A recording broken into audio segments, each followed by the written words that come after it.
Jay Crawford, Adam the Bull, Garrett Bush, Tyvis Powell, Jason Lloyd.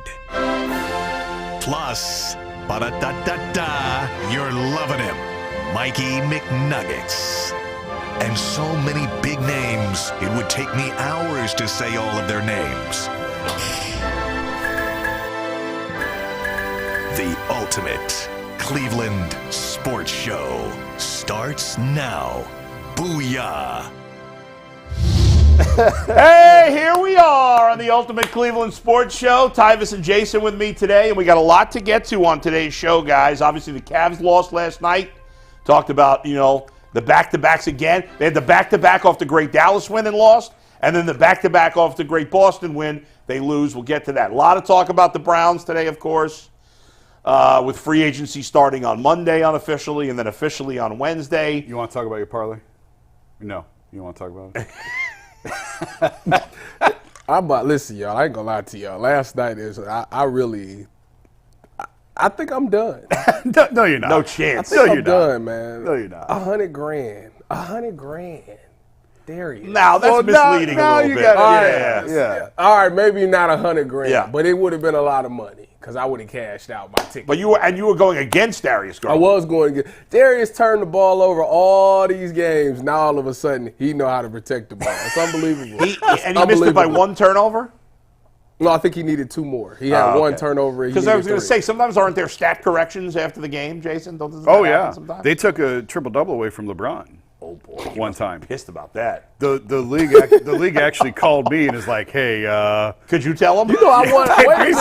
That's basically what they did. I won a parlay like that. Last year in my first parlay I ever hit in my life, 10-leg parlay, Denver Nuggets in the championship. It was Aaron Gordon. I needed him to get a certain amount of rebounds. And I was watching the game and I seen him get the board, but ESPN didn't count it. Yeah. So it said that I missed the parlay. When I woke up the next morning, it corrected and I hit the $1,500 parlay. Yeah. Nice. All right, well, you didn't win yet. No, I didn't win last night. But there'll be other opportunities. Nope, because I'm done. Win. Yeah, he's not done. done. I'm calling the number, 1-800-GAMBLER. You keep it. I've been betting $10 a night. $10, Tyvis $5 to $10, and I can't take this heartache no more. Always bet when you can. Only bet when you can afford to lose. That's the rule. And You're like those dudes. I think I told a story a couple weeks ago. I was in Vegas for March Madness, and I went to Jerry's Nugget, which is about as grimy as you can get in North End Las Vegas. And these old boys in there are betting $2 and $3 to win like $20,000. Yeah, I get that's the most. Listen, that is the thrill of a party. It is no better feeling than taking $5 or $10 and turning it into like 15 or 2,000. Because it feels like it's no risk. No, because it feels like I'm the man. Right. I'm the rain man out here. By the way, I got you beat in terms of the sleaze bags. You've never been around sleaze bags. And I don't even know if these exist anymore because I don't gamble anymore. But for years in my late teens, early 20s, I would bet on horses. That was my big thing. That's what these guys and are if doing. you go to I would go sometimes to the track, but more often we'd go to OTB. Did they have OTBs in Ohio? What is OTB? OTB means off-track betting. Well, at Northfield, I think they did. Okay. But back in the day, at this one down in Northfield, I think in New York, and I don't know even in New York if they exist anymore. They probably do, but there's not as many. There'd be it'd be like a storefront in the street that was, you just went to bet on the horses. And you could bet on any race across the country. And the biggest, the guys in this place, and I was one of them, I guess. They were like, you look like they hadn't showered in weeks. Yeah, and there's always one guy who's like, that race was fixed. It was fixed. Yeah. Now that guy's in on presidential elections, but still, late reaction. All right, we got a lot to get to today, so let's get right to it. Mike, before actually we get to the first Cavs topic, just one thing real quick. This quote about Joe Flacco, and we talked about Joe Flacco yesterday based on a Pro Football Talk report saying that he was certainly interested and had talked to the Browns. But yesterday he was on Sirius XM radio, Joe Flacco, and there's a quote that's blown up today where it says the Browns are his first choice in terms of free agency. Now, technically he did say that, but the quote is A, misleading, and B, missing a part. What he said was, all things being equal, the Browns would be my first choice. Now, that's a huge qualifier because he went on later in the interview when they pressed him on, hey, you know Deshaun Watson is going to be the starter, and he was not even comfortable admitting that. Like, he wanted the opportunity to come in and start. Yeah. He said he'd have to adjust to that, but he still said in the end that his number one thing he's looking for is to be able to start.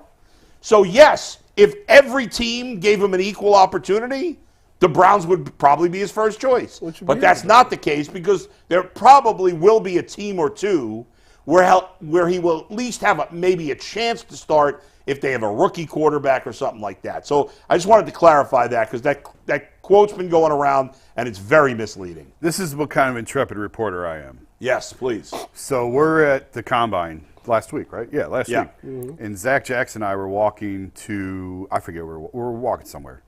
And we passed, and it was 65, 70 there like it was here. Yeah. And there was like outdoor seating. And we passed, we're talking, we passed, and Zach goes, I think that was Joe Flacco. And we like backed up and looked, and like, man, if that ain't Joe, that's his doppelganger, that's his twin.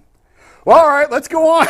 Didn't even cross my mind. Hey, let's go up to Joe and see what he's doing here. See if he's talking. Yeah. Nope. No. Let's go to dinner. I'm hungry. I mean, where were you? You're thinking with your belly. Oh, it's it didn't even how embarrassing is that? I'm supposed to be this reporter. Go. Yeah, you're the guy we rely on. What happened? And I just totally blew it and didn't even talk to him. Didn't even say hi. We're like, yeah, all right. Well, Harry and Izzy's reservation. Let's go. What was I gotta the get that reservations filet. to? Harry and Izzy's. Harry and Izzy's. Okay. Tyvus, did you miss any opportunities to interview people on the cruise or something? Or I don't know. Who would I need to interview? I don't know. Just playing off what I said. No. Yeah, I talked to everybody there. I got to the bottom of a lot of stories that I wanted to know. So, by the way, when I was in Florida, I was in a bar and I saw Tim Kirkchin there. Yeah. But I didn't talk to him. Tim's awesome, by the way. Really good guy. Legitimately one of the nicest guys ever. I didn't want to bother him, but I knew his son worked here in Cleveland. Did you know his son? He was a he was a DJ. Now he's doing some sports. Who did you say? Tim Kirkchin. He's a baseball reporter. Baseball reporter for ESPN. Okay. Anyway, he makes me look tall. All right, Mike, that's the clarification. Here we go. And we'll talk a little more Joe Flacco tomorrow on the show in a different conversation, but we're going to start today with the Cavs, and as always, a word from FanDuel. You can get buckets right now on FanDuel, which is America's #1 sportsbook, and right now, new customers get $150 in bonus bets with any winning $5 bet. That's $150 if your team wins. You can bet on all your favorite NBA players and teams with quick bets, live same-game parlays, exclusive props, and so much more. And right now, FanDuel's got something special for UCSS listeners. Be sure to check out FanDuel's Profit Boost tokens in the app and use it for Saturday's UNC Duke game. Profit Boost tokens will be available before the big game and will help you get some big-time profits and big-time wins over the weekend. Just view your account page now to learn more about that Profit Token Boost. Just visit FanDuel.com/UCSS. Download the app to shoot your shot. Send us your winning tickets. And as always, FanDuel is an official partner of the NBA and an official partner of the Ultimate Cleveland Sports Show. Cavs lost yesterday, guys, 112-101. We talked about, not being able to follow up the Dallas great win. Same thing happened here. Nobody really had a huge game. The leading scorer was Jared Allen. Well, he had a really great game, but in terms of total points, he led the team with 18 points. He did have 19 rebounds, and he shot really well. Mm-hmm. But not a great day for Darius Garland, even though he didn't get enough turnovers for you, and Dean Wade, who got the start. There was no Dean Wade magic. That only lasted one game. Well, I mean, you couldn't expect that. I know. He was going to go absolutely crazy Yeah. again. It's hard when you got a back-to-back. That's first of all. You just exhausted a lot of energy to beat Boston. So I knew that they'd come out kind of flat. But I always think it comes down to that man right there on that picture right there. Listen, you got the ball in your hand, you the facilitator, you got to score points. You can't just keep having these 15 points per game. I understand that you're great at distributing the basketball, but you also are a playmaker. You also can be a shooter. When you're not getting the best out of your teammates and you're not getting everybody around and they're not getting buckets, you got to be that guy. I mean, Donovan is the prime example. When people ain't getting things done, he said, get out the way, give me the ball, and I'll make something happen. you got to take over that role. Somebody right now in the absence has to step up and take that role. The shooting wasn't great last night, and that's something that, when they went 18-2, they were shooting the ball at a high clip. The shooting wasn't great, but like I said, I'm not going to look too much into it. I did think that they should have won that game, especially Trae Young didn't play. I thought they had more than enough to win that game. So I'm not going to look too deep into it. I'm going to just say that that's a bump in the road because they was tired from the Boston series. 3-point shooting, Jason. Levert, Merrill, and Garland combined to go 5 for 28 from 3 and 10 for 40 overall. And that happens. Yeah.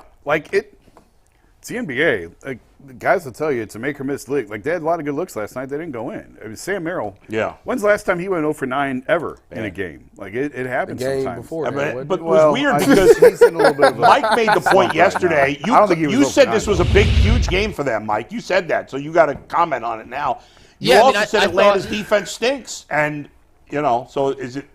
They actually got a ton of open looks. If you go back and watch their shot Yeah. selection, they just couldn't buy a bucket last night. And I saw the number. They were 6 for 21 on open threes. If you don't make more than about 50% of your open looks, these are open looks you should make at 60, 70%. They shot 6 for 21. You're going to struggle to win games. And you saw in the third quarter, they went on an incredible run. They were down 20 points again. Make this whole push back. And then just ran out of gas. It's the second night of a back-to-back. Yeah. Atlanta was also on the second night of the back-to-back, so you can't say, well, they were gassed versus a fresh team. But it looked like they exerted so much energy down the stretch, in the third quarter, down the stretch of that run to come back into the game that they just kind of ran out of gas. To Jason's point, it's a make-or-miss league. They missed a ton of shots last night. You have to hope. 22% from 3. Yeah, you have to hope. You're never going to see Dean Wade go 5 for 5 and shoot 8 for 8 in a quarter like they did against Boston. You also can't hope they shoot like they shot last night. It has to be a happy medium. And just like last week against Dallas when I said they probably should have been 1-1, well, they should have been 1-1 in this 2-game back-to-back too. They just happened to win the game they probably should have lost, and lost the game they probably should have won. By the way, we did, and I'm pretty sure Jason was here. I don't think Tyvis was here for this. We did, I think it was over-unders, or we did some segment right before I went on vacation. What's more likely? And one of them was Isaac Okoro's 3-point shooting versus Sam Merrill's 3-point shooting. You guys laughed at me. Y'all all picked Merrill. I said Okoro. I thought I picked Okoro. No, you guys all said Merrill. I wasn't here. I wasn't on that day. I wasn't on that day. I'll go back and check the records. You guys Check it. all said, I will. You guys all said Merrill, and I was like, Merrill's been brutal last I don't 2 know. games. I remember a question It's about just if he 2 could games. if he could maintain a 40%. Yeah. I remember that question. Yeah. yeah, that was the question. Better Right. chance of happening. Merrill, No, but it was like that versus Okoro. You gave 2 percentages. Yes. It was like Merrill 44 and Merrill Okoro 42, 45, whatever it was. Isaac at 40. Yeah. Better chance to finish the second half of the last 27 games at Could have that sworn rate. you said Merrill. He been on the Merrill bandwagon. He Exactly. definitely said I'm Merrill. skeptical. 1,000%. Mike's not a liar, so I'm- I said Merrill. Isaac because it was a lower volume. All right. So he only had to shoot better. And speaking of Merrill, real Yeah. quick, I want to say something on the record here. And then I got a point about DG that I noticed last night. I'm curious if you guys picked up. It's been a rough 2 games. If you're on Merrill Island like I am, if you have bought property on Merrill Island, these last 2 games have not been great. Been a Not selling hurricane. Not selling my stock whatsoever. I don't care if he's 2 for 15 in the last 2 games. Steve, take the graphic, please. Whenever you want to bail me out. I don't care if his numbers look atrocious in the last 2 games with extended minutes. 7 points as a start in 48 minutes. Not great. I am not selling my Merrill Island stock whatsoever. Still think he has to play down the stretch just because even if he's not making shots, there's a certain gravitational pull he brings that opens up space. Well, but will regardless. that continue? It's not like this is the first time he's ever really shot the ball like this in his career. I mean, yeah, I know he hasn't played a ton, but if you look at his 3-point shooting before this year, it wasn't that good. Well, a lot of that is I mean, he hadn't Getting shot the a ball rhythm, that yeah. much. I'm gonna tell he's you. an elite shooter. At the end of the day, I'm not worried after 2 bad games. Okay. What I'm Just want to calm the eases of everybody. What I'm gonna tell you is he keep doing that. He gonna really get himself out of that. When we get to those playoff rotations, you gonna be in your long There's plenty of sleeves. time, though. I'm gonna tell you Plenty of that. time. You might as well keep your warm up on. No, Strus is giving him a lot of opportunities, and he's not taking advantage of it right now. That's right, yeah. And that's the concerning part is we know that it's JB's already grudgingly when he plays 10, he didn't want to play 10. He's on the record. He said, I don't like playing 10. Yeah. So he's looking for a reason not to play him, and 2 of 16 is a pretty good reason not to play him. So you have to take advantage of your opportunities when you have them, and he just hadn't done it the last 2 games. And again, like He had a lot of good looks last night. I didn't see the whole game, sort of had it on to the background type night. But from what I saw, he had a lot of good looks. They just didn't go down. And that happens. Like, guys aren't, even NBA guys aren't going to make every open shot. Let's talk about Evan Mobley. Wait, can we do one more thing on Garland before we get to Mobley? Yeah. I've noticed this the last kind of 2 weeks, and I'm curious if you guys have noticed this too, but since he's come back from injury, we know he lost almost 15 pounds with the fractured jaw because he couldn't eat solid food. And since he's come back, he's definitely a little lighter than he was playing at last season, the year before. I think the lack of, I don't want to say strength, but he just looks light. Defenders are able to kind of push him around. He's like really hesitant to draw contact in the paint, which is what he was really, really good at the last 2 seasons. And he's settling for more jump shots. But part of the reason I think his turnovers are up, Tyvis, and I apologize last night for him screwing your parlay by not turning the ball over, is he kind of just gets in the paint without a plan, isn't comfortable going into the defender to draw contact, try to get an and one. And he's in the air, and he doesn't have a ton of options, and that's why we're seeing a bunch of passes get deflected. I'm not sure, Jason. Well, none of that's good, obviously. I'm not saying it's good, but I think that's part of the struggles is he's settling for his outside opportunities more. Well, what you than just being said aggressive. is he need to get the protein shakes in him, and you better go Chipotle or something like that. How Get easy you a fat is it burger or something? Go Go to ahead, Five Tyler, Guys and get you a double burger or something like that. Get you a box of pizza.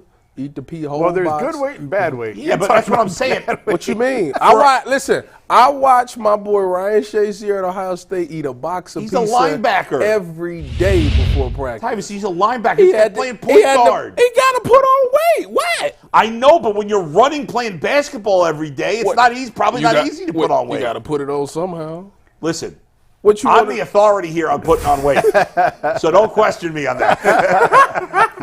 Is what I'm saying, do you guys maybe believe that could be part of the reason? It sounds legit to me, but Jason, don't you think it's hard for a guy like Darius Garland to put on 15 pounds in season?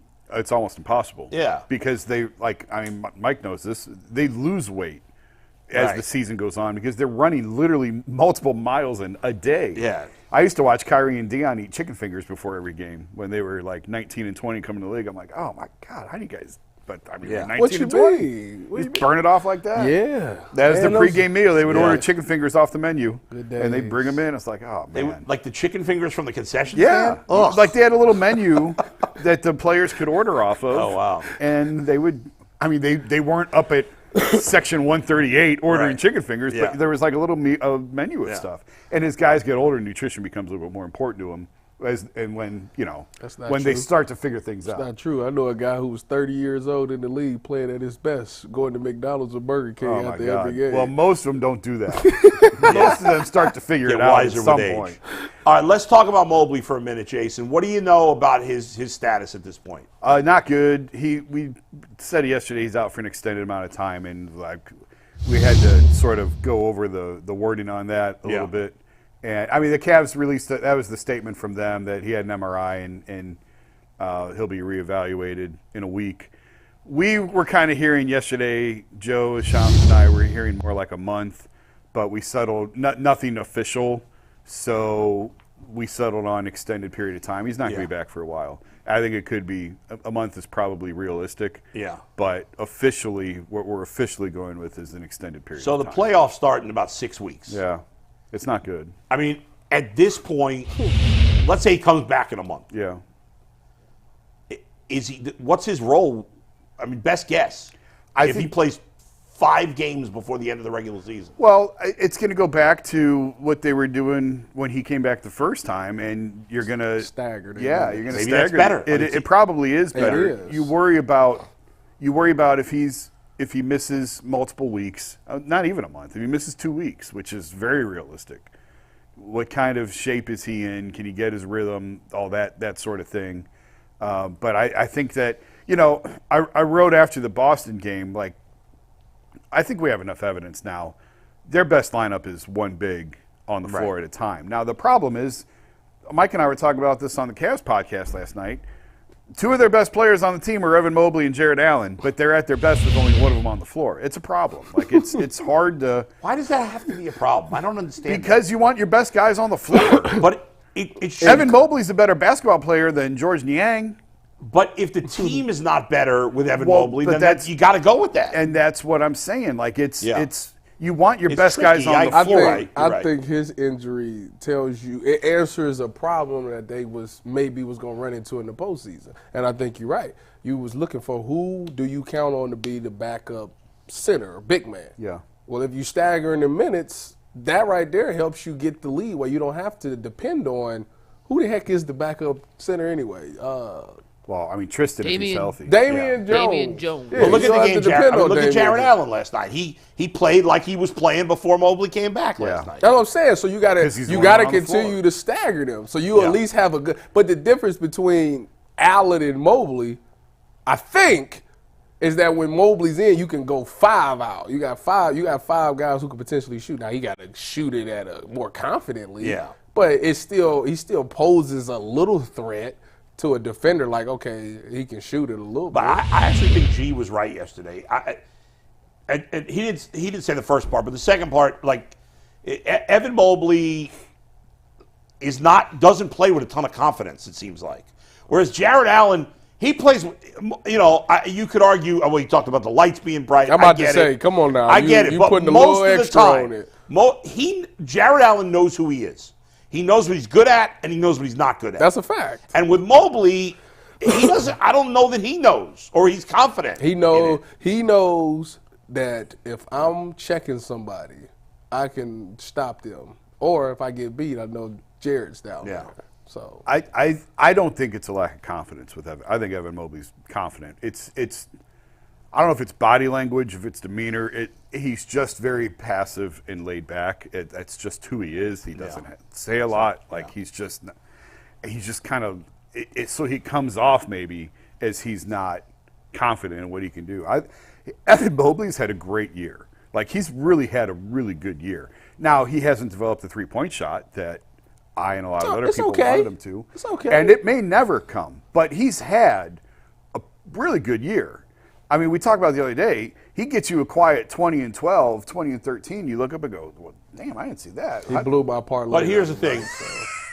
That's a You know, false. That's a false statement. That reminds me, and this is not a fair comparison, but because one guy has proven more than the other in his career. But I'll use the comparison anyway because all of a sudden, a lot of people have said, well, if Deshaun Watson's just pretty good, that's good enough. No, it's not good enough. The Browns didn't trade 72 things and pay him that money for him to be pretty good. They paid him to be a superstar. Yeah. When they drafted Evan Mobley, he's a pretty good player. Yeah. They drafted him to be a superstar. Yes. Now, he may never be. And he's 22 and in his third year in the league. You're right. And because they traded for Donovan Mitchell, it's changed how he's been. And right now, it's not about developing. Right now, it's about winning. trying to win in the playoffs. It's about winning. And part of it's on him. Like Mike made the point, I think, a couple months ago, and he's right. Like, Chet Holmgren, Oklahoma City's winning. And he just jumped right in, and he's taken As off a rookie, from day one. essentially, because he was hurt last year. But and guys develop at different rates, Sure. and it's not the same for everybody. And Evan Mobley's, I keep saying, he's going to be fine. 4 or 5 years from now, he's going to be a monster in this league. Yeah. What's it going to look like around him? I have no idea. But Yeah. it hasn't come, I think, as quickly as I thought, because I was one of the first ones to say he's the number one option on a championship team. I absolutely believe he's going to be that, and I still believe that's the case. But I got to see it. a couple parts of his game certainly haven't developed as quickly as I thought that they would. It's funny. But he still had a great year. In his defense, as you talk about with his age, I was watching MLB TV yesterday. They do this 30 teams in 30 days, whatever. And yesterday's one was about the Cubs, so I'm watching it, and they asked Craig Counsell, who's the new Cubs manager, about this kid named Pete Crow Armstrong, who's their top prospect. And he made his debut in the majors last year, and he struggled. He went 0 for 14, but he whatever. And they said, Craig, what's going on with Pete Crow Armstrong? Is he going to make this team? And he's like, he's a college senior. Yeah. And I was like, oh, yeah. Sometimes you get, and with basketball, every player's like that. Yeah. Like Evan Mobley wouldn't this be a senior season? Year. This should be a senior year. So when we think about many of the great players who have been good as rookies, a lot of them played longer in college, especially back in the day. Yeah. Now there's not as many guys who are great right away, and the ones that are super special. Well, right? That's LeBron's fault. Yeah, but LeBron is a once-in-a-lifetime player. LeBron's fault. LeBron ruined the dunking contest, and he ruined how we look at young prospects. He did ruin free agency. Yep, ruined free agency. By the way, how many years did it take for Giannis to be a great player? Whoa! Since he It came took in the quite a league. few. No. Since he came in the league. That's false. Been dominant. What are you talking about? No, he hasn't. Giannis has never at one point in his life not been the best player. Mike, in the league. how many years into the league till Giannis as a rookie Great numbers. averaged 24 minutes per game, 6.8 points per game, 4 rebounds. That's good. That's decent. Giannis wasn't even, his fourth season. In his third season, he had similar numbers to Mobley, in all honesty. Okay. 17 points, 8 rebounds, 5 assists, a block, and a steal. And they were like a middling team, weren't they at the time? I don't even think they might have 2015, just made the playoffs that 2016, year. yeah, they were average. They were fine. They weren't great, but they were fine.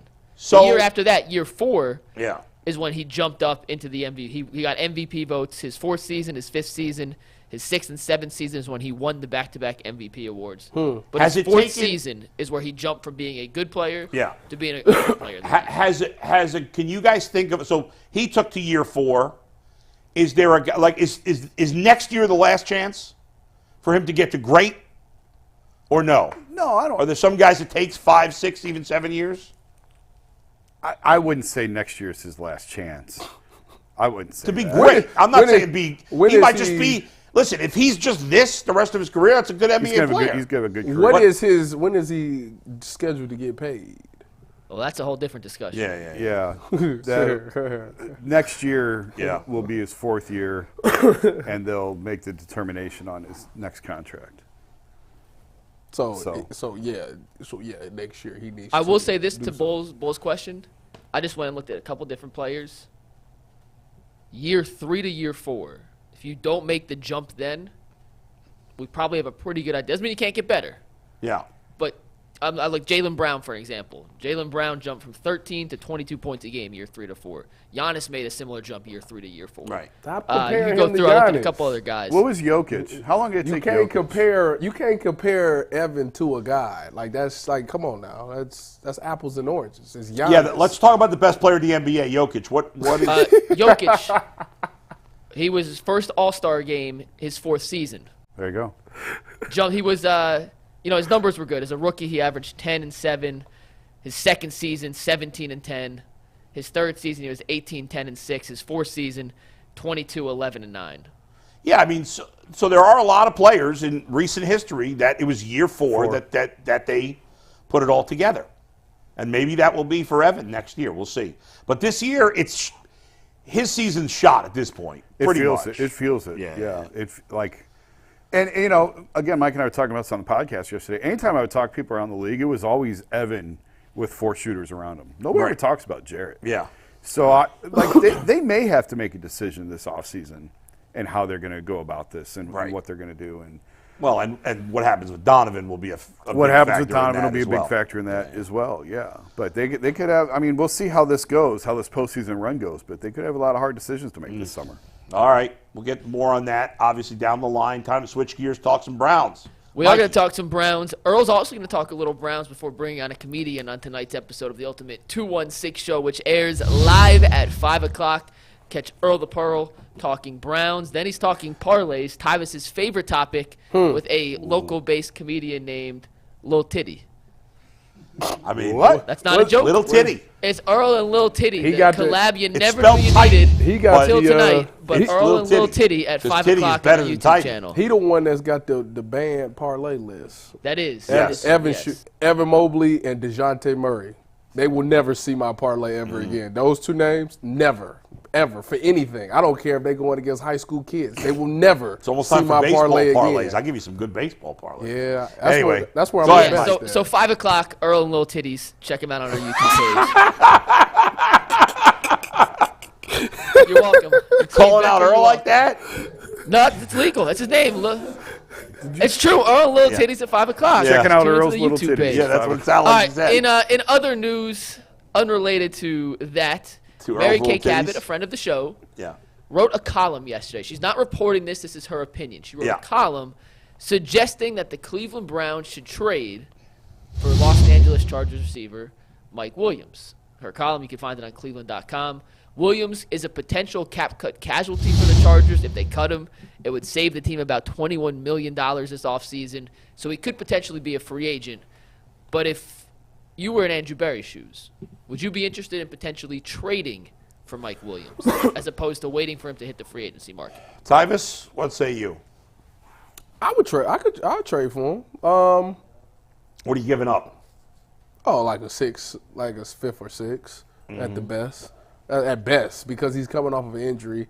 I don't think they would demand anything higher.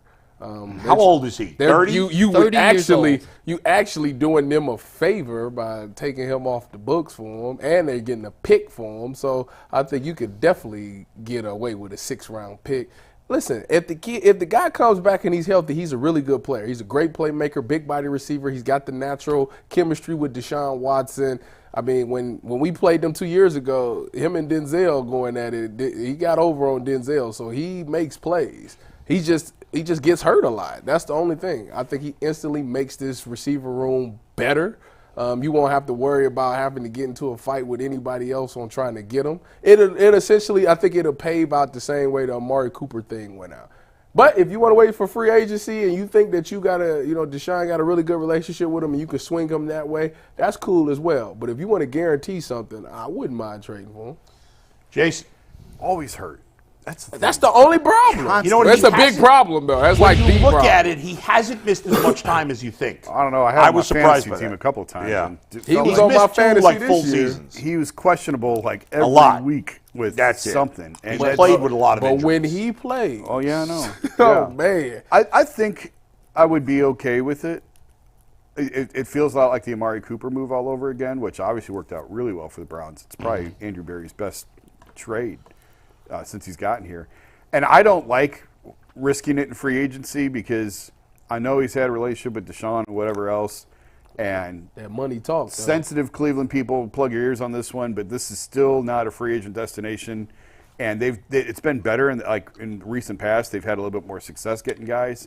I said but that. They got mad at me. I said that on the Browns radio. It's true. They got mad at me. All 3 teams will tell you that. All 3 teams will tell you it's hard to get free agents to come to Cleveland. Yeah. So that's why you trade for them and you take the choice out of it. So ultimately, I don't have a strong feeling either way. I think he's most certainly an upgrade over what they have in there now, and I think if you pair him with Amari, that's a pretty good 1-2 combination. I'm not so much concerned coming off the knee. Guys have knee injuries all the time. Mike, give me the contract info on Mike Williams, will you? So this is his final year of his deal. Yeah. So you're getting him essentially as a rental if you don't want to re-sign him. Yeah. His cap number for 2024 is $32.5 million. Yeah, but that wouldn't be for the Browns. That cap number would not be hit the Browns.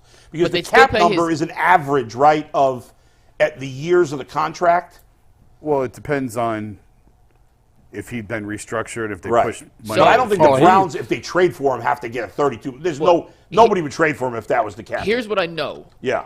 So if they cut him, they save $20 million in cap space. Right, but I don't the think dead it money's works. only $12 million. What's what the his Browns would salary pay for next year? is his base salary plus his roster bonus. What is it? What the Browns would pay in a Yeah. trade, and I'm 95% sure they wouldn't have to pay the signing bonus, which adds to the cap number. They have to pay his base salary Right. plus his signing bonus, or his roster bonus. Yeah. Those two combined next season, $20 million. That's still a lot. 17 in base salary, a $3 million roster bonus. All right, I would now listen. In the end, if I thought I could restructure with him, and I thought the other 2 guys I'm going to suggest I wasn't going to be able to get, then I would certainly consider it. But I'm nervous about Mike Williams. He's missed 2 nearly full seasons, including last year. Now he's mostly. You just said. I was going to say he has mostly played full seasons in the other years. He hasn't missed as many games as you thought. But Jason brought a good point. He's played a lot of games banged up. Yeah. He's constantly dealing with injuries. He's going to be 30 in, I think, October, and coming off a torn ACL. I mean, he's going to bounce back at his age 30 season of a torn ACL. Now, If you restructure him, you're going to have to add a year or 2. Exactly. And the that end would of be the only reason you would go for Mike Williams as maybe opposed to going for Calvin Ridley or Marquise Brown is maybe you want to just get a guy for 1 year. Yeah. But with his salary number, you'd have to restructure anyway. So I would rather get now Calvin Ridley is basically the same age as Mike Williams. he's coming off an inconsistent season, but not an injured season. Right. And even though he's 29 and will turn 30 this year, he's missed some time. He hasn't had the wear and tear that Mike Williams has. Marquise Brown is significantly younger. I believe he's only 26. Correct. That guy's in the prime of his career. I would much rather have Calvin Ridley or Marquise Brown than Mike Williams. I think those guys they're all in the same vein, but they've been injured less than him, and Ridley slightly younger and Goodwin significantly younger, and I don't have to give a draft pick to get any of those guys. Now, I agree in the end, if they traded a draft pick, it's a 6th or 7th round pick. Yeah. But I would rather have those two guys than Mike Williams. Well, I think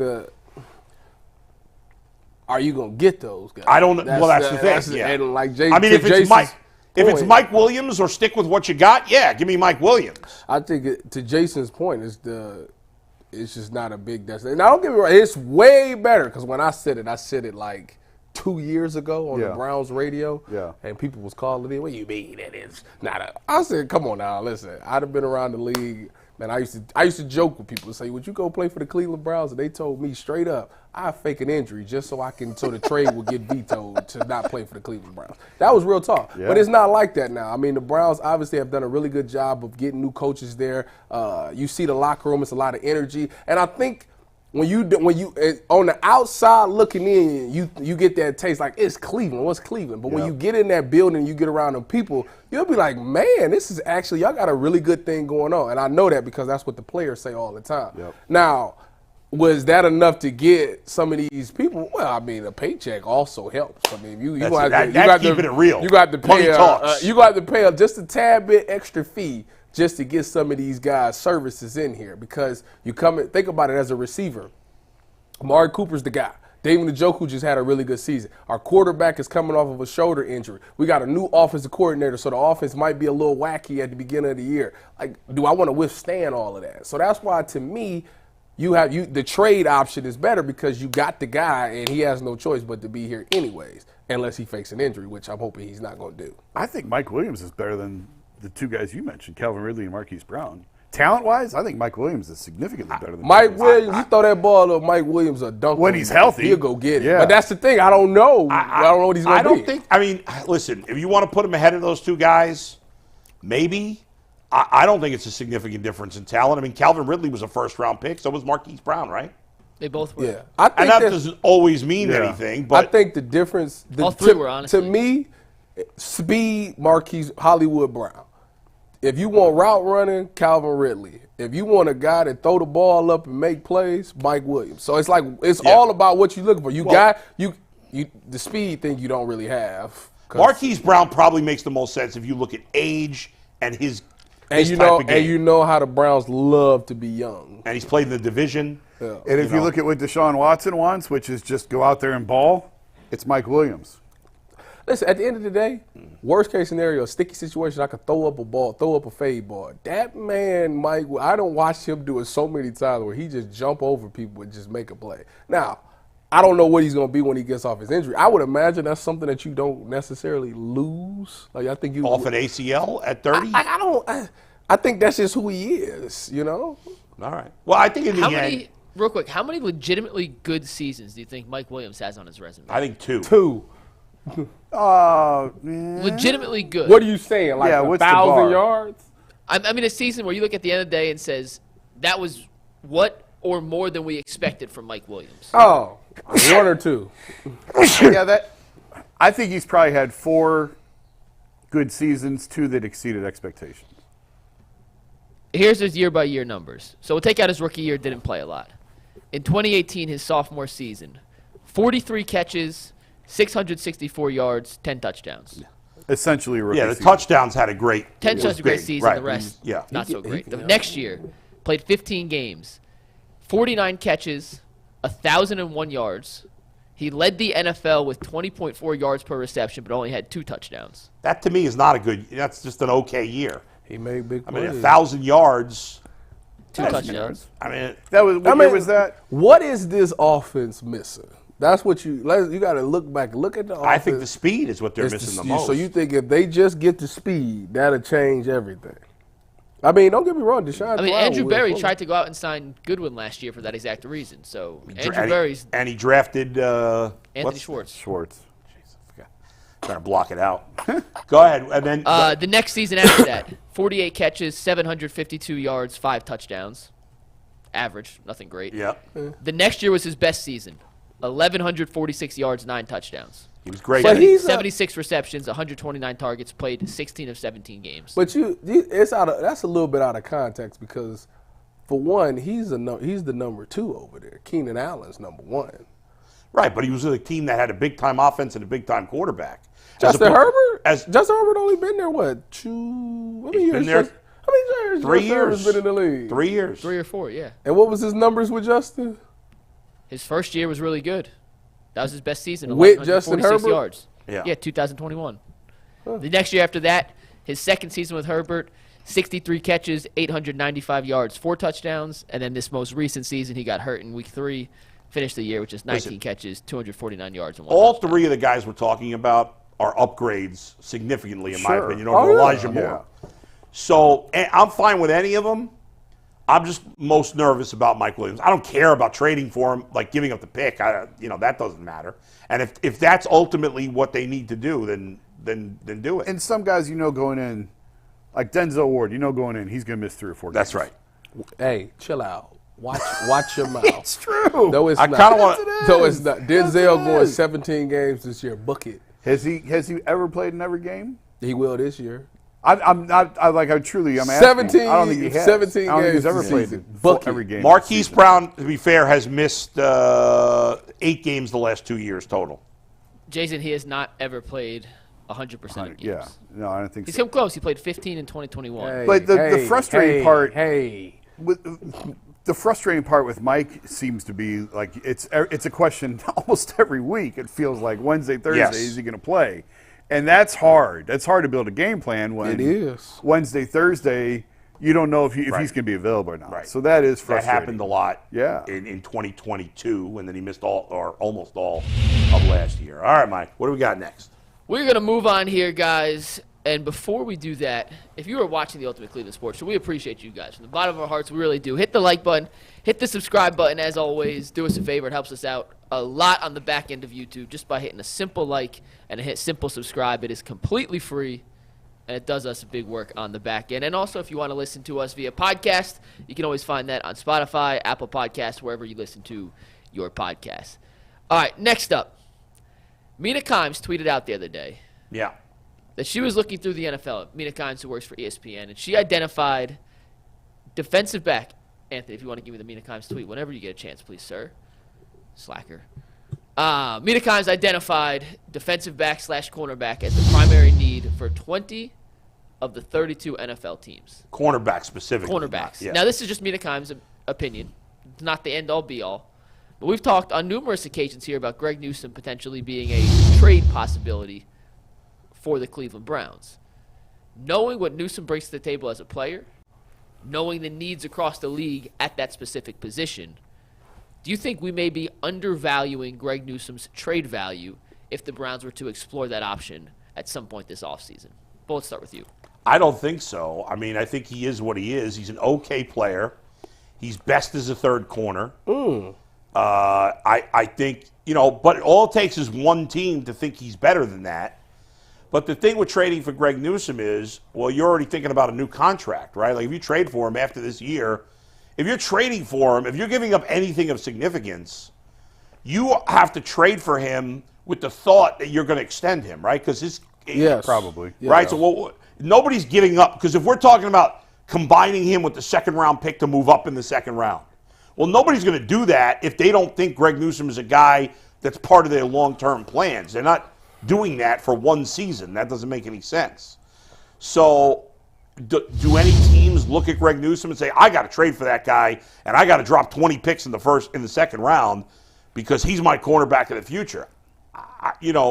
As an amateur, I don't see that. But I don't know. Davis, you played. Do you see that? Listen, is Greg Newsome's return high right now?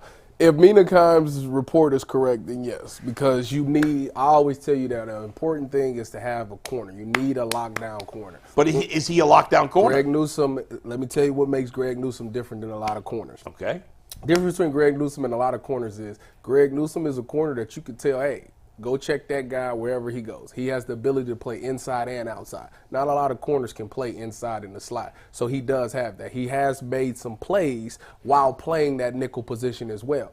The thing with him is, do you see him as a number one corner? No, I don't think he's a legit number one corner. But everybody usually wants that number two corner to be a guy that can go inside and play slot, which he does provide. If you can find it, you're not going to find a guy in the draft early on, because slot corners don't get drafted early. They get drafted like 4th, 5th round.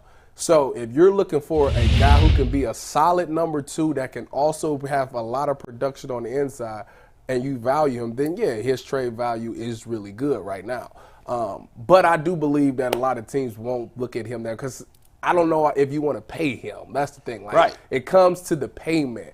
Do I want to pay Greg Newsome? And if I do want to pay Greg Newsome, what is he projected to have? And that's where it gets tricky because nickels don't get paid the big money. Outside corners do, but you got to be a true number one outside to get that big time money. Right. And he had moments this season where he had the opportunity to solidify himself as being a good outside corner, and he missed out on some. Then in the playoffs, he had some plays where he just didn't look good. Yeah. So ultimately, the best return for him, I don't see you moving up into the first round. Like, no. That's not going to happen. Maybe they could move up 6 picks. Yeah, or 8 you can move picks. up. And yeah. But could they even move up to it. That's not well, worth it. Yeah, that's what I'm saying. You know, at the end of the day, his best value is with the Cleveland Browns Absolutely. because you have 3 right. corners that can play with anybody and line up. The only thing I would argue, and probably it's not worth it, it is possible that the Browns are picking it, what are they picking, 52? 54. Maybe there's a guy at 40 or 42 that they're like, this guy should, we had him with a first-round grade. He's dropped to 40. The team wants Greg. Okay, we're willing to trade up now. That's unlikely, but that's possible. I think there's better ways to move up 12 picks than trading a guy. Probably true. It's the team. Like, what team? Because essentially you're trading for a nickel. Right. I can go get that in the 4th, 5th round. Right. But if you're trading for Greg, you're trading for him to be a number. Outside. Exactly. Yeah. You're looking at him as your number 2 outside corner. Yeah. Well, let me ask you this. If the Browns could get a second-round pick, not a trade-up, a second-round pick. For Greg Newsome? Yeah. I send him tomorrow. You do it? You too, Jason? Probably. Do you think Cam Mitchell is good enough to be there? I send him tomorrow. I don't think that's probably going to happen. Yeah. That's why I say I will send him. Right, I'd run it over there. Yeah. Sign that right now. Let's go. I am not in a big rush to trade Greg Newsome. I know it seems to come up quite a bit, but I think he's pretty good. And corners are hard to get. Yes. Hard to get. I don't know why everyone's in such a hurry to run him out of here. Everybody's in a hurry to run him out of one because of the antics from last offseason where he kind of requested the trade but then didn't request the trade. And then this season, having the ability, after having all those antics about I don't want to play nickel. I don't want to play I don't want to play slot. Right. Yeah. You get the opportunity when Denzel goes down to be an outside and you didn't look great. Yeah. So they're like, that's why you play it in the slot. He got cooked a couple times. Exactly. Outside. So I also think and then on top of that, Cam Mitchell came in and played really well in the slot. But I kind of want to see that again. I do too. True, guys, and that may be ultimately why they wait till next year to move on. But and it might be too late by then. You're already paying one corner. You're probably going to pay the other corner. You can't pay big money to 3 corners. Probably not. Well, so, and if the Browns believe Cam Mitchell is as good as Greg Newsome, I'm not saying they do, but if they think he can be, or even close to Greg Newsome, and if you could use Greg Newsome to get something that could help you in another area, it makes sense. But I don't think the Browns should trade him just to trade him. No, and it kind of feels. But like, if they giving up a 2nd round pick, he's gone. Yeah, I don't think they could get that. But selling high. Right. And I mean, they knew right away with MJ Emerson, that guy's better than Greg. He's the outside Greg. You're going inside. Right. So maybe they have decided Cam Mitchell is the real deal. I kind of want a 5th round rookie. I kind of want to see it again before we sort of make that determination. And I kind of wonder, like the Njoku contract looked so out of sorts at the time, right? It did. Now he has lived up to it. Yes. And they got it right. But in the moment, we were like, damn, that's a lot of money for David Njoku. Yes. And I kind of wonder if they, because remember, he was not happy at one time. And I wonder if they told him, we will make you whole. We're, just be patient with us. We're going to take care of you. They could easily tell Greg Newsome the same thing. There's a happy medium between what a normal slot corner makes and what a number 2 corner makes. And they could tell him, I know this isn't your favorite role. I know you want to be out here. We're going to make you whole and we'll take care of you. And maybe they give him a contract that's a little bit above grade of an inside guy, not quite to obviously the numbers of a number 1 or even a number 2. But the only problem is when the other guy's contract comes up, like Now you got to pay Emerson more. Yeah, like now you got 3 guys that's making decent money, and now somebody's going to be a cap casualty because of that. Well, and I agree with that. So that's but the I've problem. also been saying for years you can't keep paying guards $17 million a year, and they by keep God, doing they it. keep paying their guards. And $17 the Browns million haven't a had year. cap casualties yet. All I know, But it's coming. I know, like it's crying wolf. Yeah. all I know is that I am so mad. I woke up this morning and I am so mad at Russell Wilson.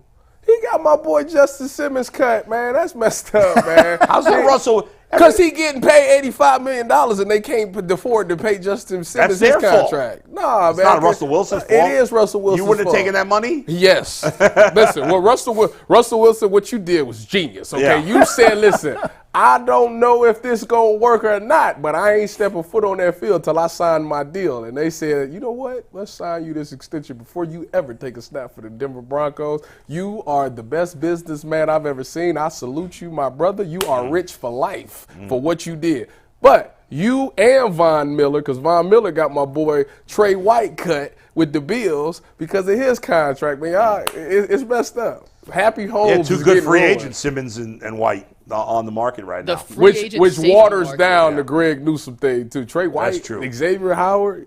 Yeah. The free agent safety market's really good. Like, really, really good. Xavier McKinney's a free agent. The Giants decided not to tag him. You have Simmons out there. There's a bunch of other guys across the league. Poyer. That if you're looking for a Safeties don't. safety. That market's going to be nothing because safeties don't generally get paid that much. Hey. Although Jesse Bates got a lot of money. Safeties is very important. Yeah. in this I didn't say it league. wasn't important. They just generally don't get paid a lot. Isn't that true? It's been different the last few years. Listen, they My paid. time's sitting here In with fairness, us. I'm telling you. They paid Bates a lot of money, and he played great. Well, if y'all want to go the cheap route, listen, I will drop 15 pounds and I'll make a comeback now. Listen, I drop Let me 15, ask you one I'll more be thing back.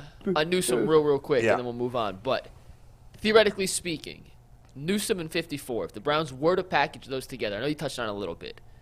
Could they get into the first round? Could they move No. up 10 No. picks? Could No. they get I don't think so. a player, a starting caliber player back? What do you think the best return on investment for Newsome plus 54 could be? I said, would you do it for a 2? Which everybody said yes. And I even though I brought it up, I don't think that's realistic. No, I don't think it's I think that I think it's what maybe you a what third you or fourth round pick. What you'll give for Greg? No, Newsome, Newsome and 54. Could Newsome and 54. What If you you'll package get- Newsome and 54 together, what's the best you could get into the first Probably round? early An second early round. second round pick? What do you Yeah, I think? think you could move up like late 30s, early yeah, 40s. yeah, And second round. that's not worth it to me. That's not because you're giving up essentially a good player with a guy who potentially might become a good player for somebody For a dude that might that's fall to in you. the second round anyway. How do you know he wouldn't even fall? Yeah. That's true. You're right. All right, we'll move on, and we'll talk a little bit more about contracts in a different way because the Browns are going to have to do some things to open up money if they want to sign anybody in free agency. So we'll talk about some restructures after. A quick reminder that on FanDuel, right now you could get $150 in bonus bets with any winning $5 bet on America's #1 sportsbook. Bet on all your favorite NBA players and teams with quick bets, live same-game parlays, exclusive props, and so much more. And right now, FanDuel's got something special for UCSS listeners. Be sure to check out FanDuel's Profit Boost tokens on the app and use them for the UNC-Duke rivalry game on Saturday night. Profit Boost tokens are available before the big game, and you can find out all the information about them just by visiting your account page now. Visit FanDuel.com/UCSS to shoot your shot. Download the app, and always remember, FanDuel is an official sportsbook partner of the NBA and an official sportsbook partner of the Ultimate Cleveland Sports Show. By the way, shout out to my fellow coaches in the Rocky River Little League. We had our first managers meeting last night. It took like 3 hours. It was a lot of heavy. Geez. What's funny though, it's always been really long. I thought it would be shorter this year because we have a new guy running the league, and the meeting was better and had a better energy, and it was a little more collaborative stuff, which I liked. But it was still really long. It's just a lot to go over, but. We closed down 4 hours? 3 hours. That was like 2.5. It was 2.5. What could you possibly talk about for? So they were making some rule changes. We're letting travel kids play in the league this year. It's a whole big thing. I pushed for that in Avon Lake, and I got voted down. No, we just Actually didn't even get to a vote. They're like, okay, that's nice. it's the first they decided to do it. So How old? How old are the kids? Between 3rd grade through 6th grade. Finishing 3rd through finishing 6th. I remember that. Anyway, it was a fun time last night. Great days. So free agency, the tampering Yeah. period starts Monday. The official contracts, pen to paper, can happen on Wednesday. We've already seen some deals across the league, but we know the Browns are going to be big game hunting. At least we assume they will be. I think they will. I don't know. I don't know that we know that. Andrew Berry's hope aggressive, that. so He good for a splash. yeah, I feel pretty confident saying he'll make some sort of last splash. year- But in order to do that, the Browns do have to open up some extra cap space. They are currently under the new $255.4 million salary cap thanks to restructuring Denzel Ward's deal. Go Bucks. They can open up a lot more by restructuring some other current players' contracts. Now, some of the players we mentioned won't technically be a restructure. It'll be an extension, but we're going to put it all into the same category to figure out how much money the Browns could potentially open up to spend in free agency in the coming weeks. Mike was really struggling with the difference between restructure and Well, I didn't want to have to explain it all in the group chat this morning, so... Yeah. Well, the thing is, with Myles Garrett and Watson, it's not about changing the amount of money of the total contract. Well, Their money, it could be with Myles if you extend. I guess it technically could be. With Watson, with Watson, it's not because all his money's guaranteed. With Cooper and especially Chubb, it's all about adjusting the money, spreading it out potentially over a number of years. And in Chubb's case, it could be just him taking a pay cut. It could be just as simple as that. Chubb is taking it. He's going to have to. He's going to have to. Yeah. So, anyway, that's it. So, so we're going to figure out, Yeah. and essentially we're going to do this topic today. So tomorrow when we do our free agency projections, we kind of have a number of what we think the Browns will be working with. So we'll start with Deshaun, the true restructure of this. His contract details, we know he has a $64 million cap hit essentially in 2024. He's under contract through the 2026 season. Afterwards, he has an extra year of void, which has a $9 million dead cap hit. If they were to cut him now, which is not going to happen, it'd be $201 million in dead money, which is not going to happen, but just wanted to put it on there. I put it on for everybody. I mean, how much dead? Russell Wilson just broke the record for the most dead 85. money. 85 million. 85 mil. So I just put it on there for the sake of it. It's not going to happen, but just wanted to give you all the contract information. At least not this year. Do you guys think $201 the Browns and Andrew Berry will restructure Deshaun Watson's contract this offseason? Jason asked him directly, and words. Andrew Berry skirted the question. 2 words. Not necessarily. No, I think that it depends on what they're trying to get in free agency. Like if they're trying to go after 2 guys, like a Chris Wilkins and maybe a big receiver, then I think you'll ask him to restructure. But if you're just trading for one and then going in the draft with the other one, then I don't think necessarily you have to do that. It's tricky, Jason, in my mind, and Tyvus, because there's got to be some question within the organization whether he's ever going to be the guy they traded for. Yes. And because of that, like if he had played great the last 2 years, well, then who cares? Then you're really and kicking the can down the road doesn't matter because you're sure you got your guy. But do you want to kick the can further down the road? Because the reality is, and I don't want to belabor this, but the truth is that if Deshaun Watson is hurt again this year or doesn't play well this year, then you have to start thinking about the next quarterback. Absolutely. So it's a very tricky decision here. I don't think it's obvious. I would not restructure it. All right. I'd let it ride. It's a $64 million cap hit. It was $55 million when they restructured it last year. Yeah. They became 64 in the future. So Right. if you restructure this again, it's going to be over $70 million next year and on and on and on. And you've already got, I think, a $9 million. I think it's only $9 million dead cap hit. Yeah. When he's off 27. the roster. Yes. But that number is just going to swell if you keep restructuring this, and you're absolutely right. If it doesn't happen this year, you have to realistically start having the conversation of what's our exit strategy. Right. And if you keep restructuring this, go ask Atlanta how that worked out when they restructured Matt Ryan. Yeah. They were hit with a $45, $50, $60 million cap hit while he was playing for the Colts. And the Bucs went through that. After Tom Brady retired, they had a $40 million cap hit last year. Now, they got a Super Bowl out of it. They don't care. Right, sure. And Atlanta went to a Super Bowl, so you live with it. And they should have won it. Browns haven't come anywhere near that. So I would not. And that's why it was really interesting to me, because I don't know if that's why you were joking about the not necessarily. Yeah, not necessarily. I asked Andrew at the Combine, I asked AB, do you have to restructure Deshaun again? He goes, not necessarily. Next question. That's all he wanted to say, and then move on. Now, Myles Garrett, on the other hand, I would do that. I would definitely restructure with Myles Garrett, because I know Myles Garrett's great. And I know that unless he gets hurt, he's going to be great again next year. Yeah. There's no question marks there. Can I ask a question about the Myles Garrett contract real quick? So this is the contract information. He's making a $20.2 million cap hit this year. It's the final year of his deal. He's the fourth highest paid edge. But according to Over the Cap. No, it's not the final year. You said it's the final year of his deal. In 2026. Oh, okay. Yeah, in 2026. He's got 2 years left after this season. According to Over the Cap, Jason, and explain this to me because I don't understand this. He has a cap number for $38 million in 2027 in his void year in 2027 when he's not under contract. That's probably the restructures from the past. Yeah. That's what you do. You add he's void up to years. $37 million in a void year. You add void years onto the. But if you keep like that's what happened with Deshaun. They put a void year on the end. Right. I don't know off the top of my head how many times Myles has been restructured, but I'm guessing they've done it a couple of times. And that's why that number is so high, because you cut it off your cap in your current year and you tack it on. Yeah. And it just rolls downhill. So that's why I was saying Deshaun's cap hit last year.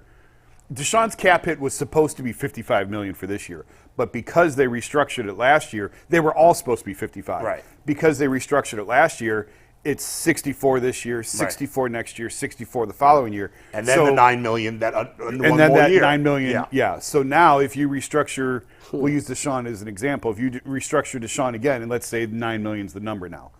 Well, now next year $73 million, the following year $73 million, and that dead year becomes $18 million. Right. So and maybe there's another void year at the end that becomes $9. Right. So Denzel right now is getting 11 after his contract is over. Because he gave up. It's not necessarily he's getting 11. It's just a cap. It's what counts against their cap. Right. And you still get your money. And in fact, you get it sooner. Because when you convert it to a bonus, you get it right away. That's why players love it. Yeah, those players love restructures. restructures because they get their money with you get like a check for $10 million. Buckeyes it's like that. Guys, it's like a $10 million check within a week of restructure, 2 weeks or whatever it is. If you extend, say they extend Amari and Chubb 1 year each. Okay. And lower their cap numbers for this year. Mm-hmm. And then you restructure Myles Garrett. I think with those three things, you could create enough cap space that they could still add 2 good free agents if they wanted without restructuring Watson. Without touching the Watson. Yeah, I think. There might be some other guys, maybe too. I don't know. If they don't, we talked about this when I first came back from Indy. If they don't restructure it, it doesn't necessarily mean they're trying to get out of it next year. It doesn't mean that. Watson. Yes, Watson. But it gives them a little bit more of a off-ramp if they need one.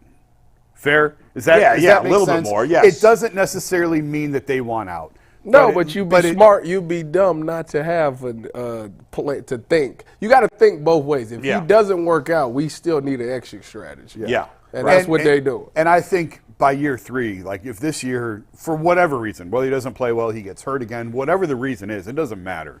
If he doesn't have the type of year that everyone's expecting him to have, you got to start having that conversation. That's right. You might potentially be drafting a quarterback in the first round the following year. You're not comfortable with DTR?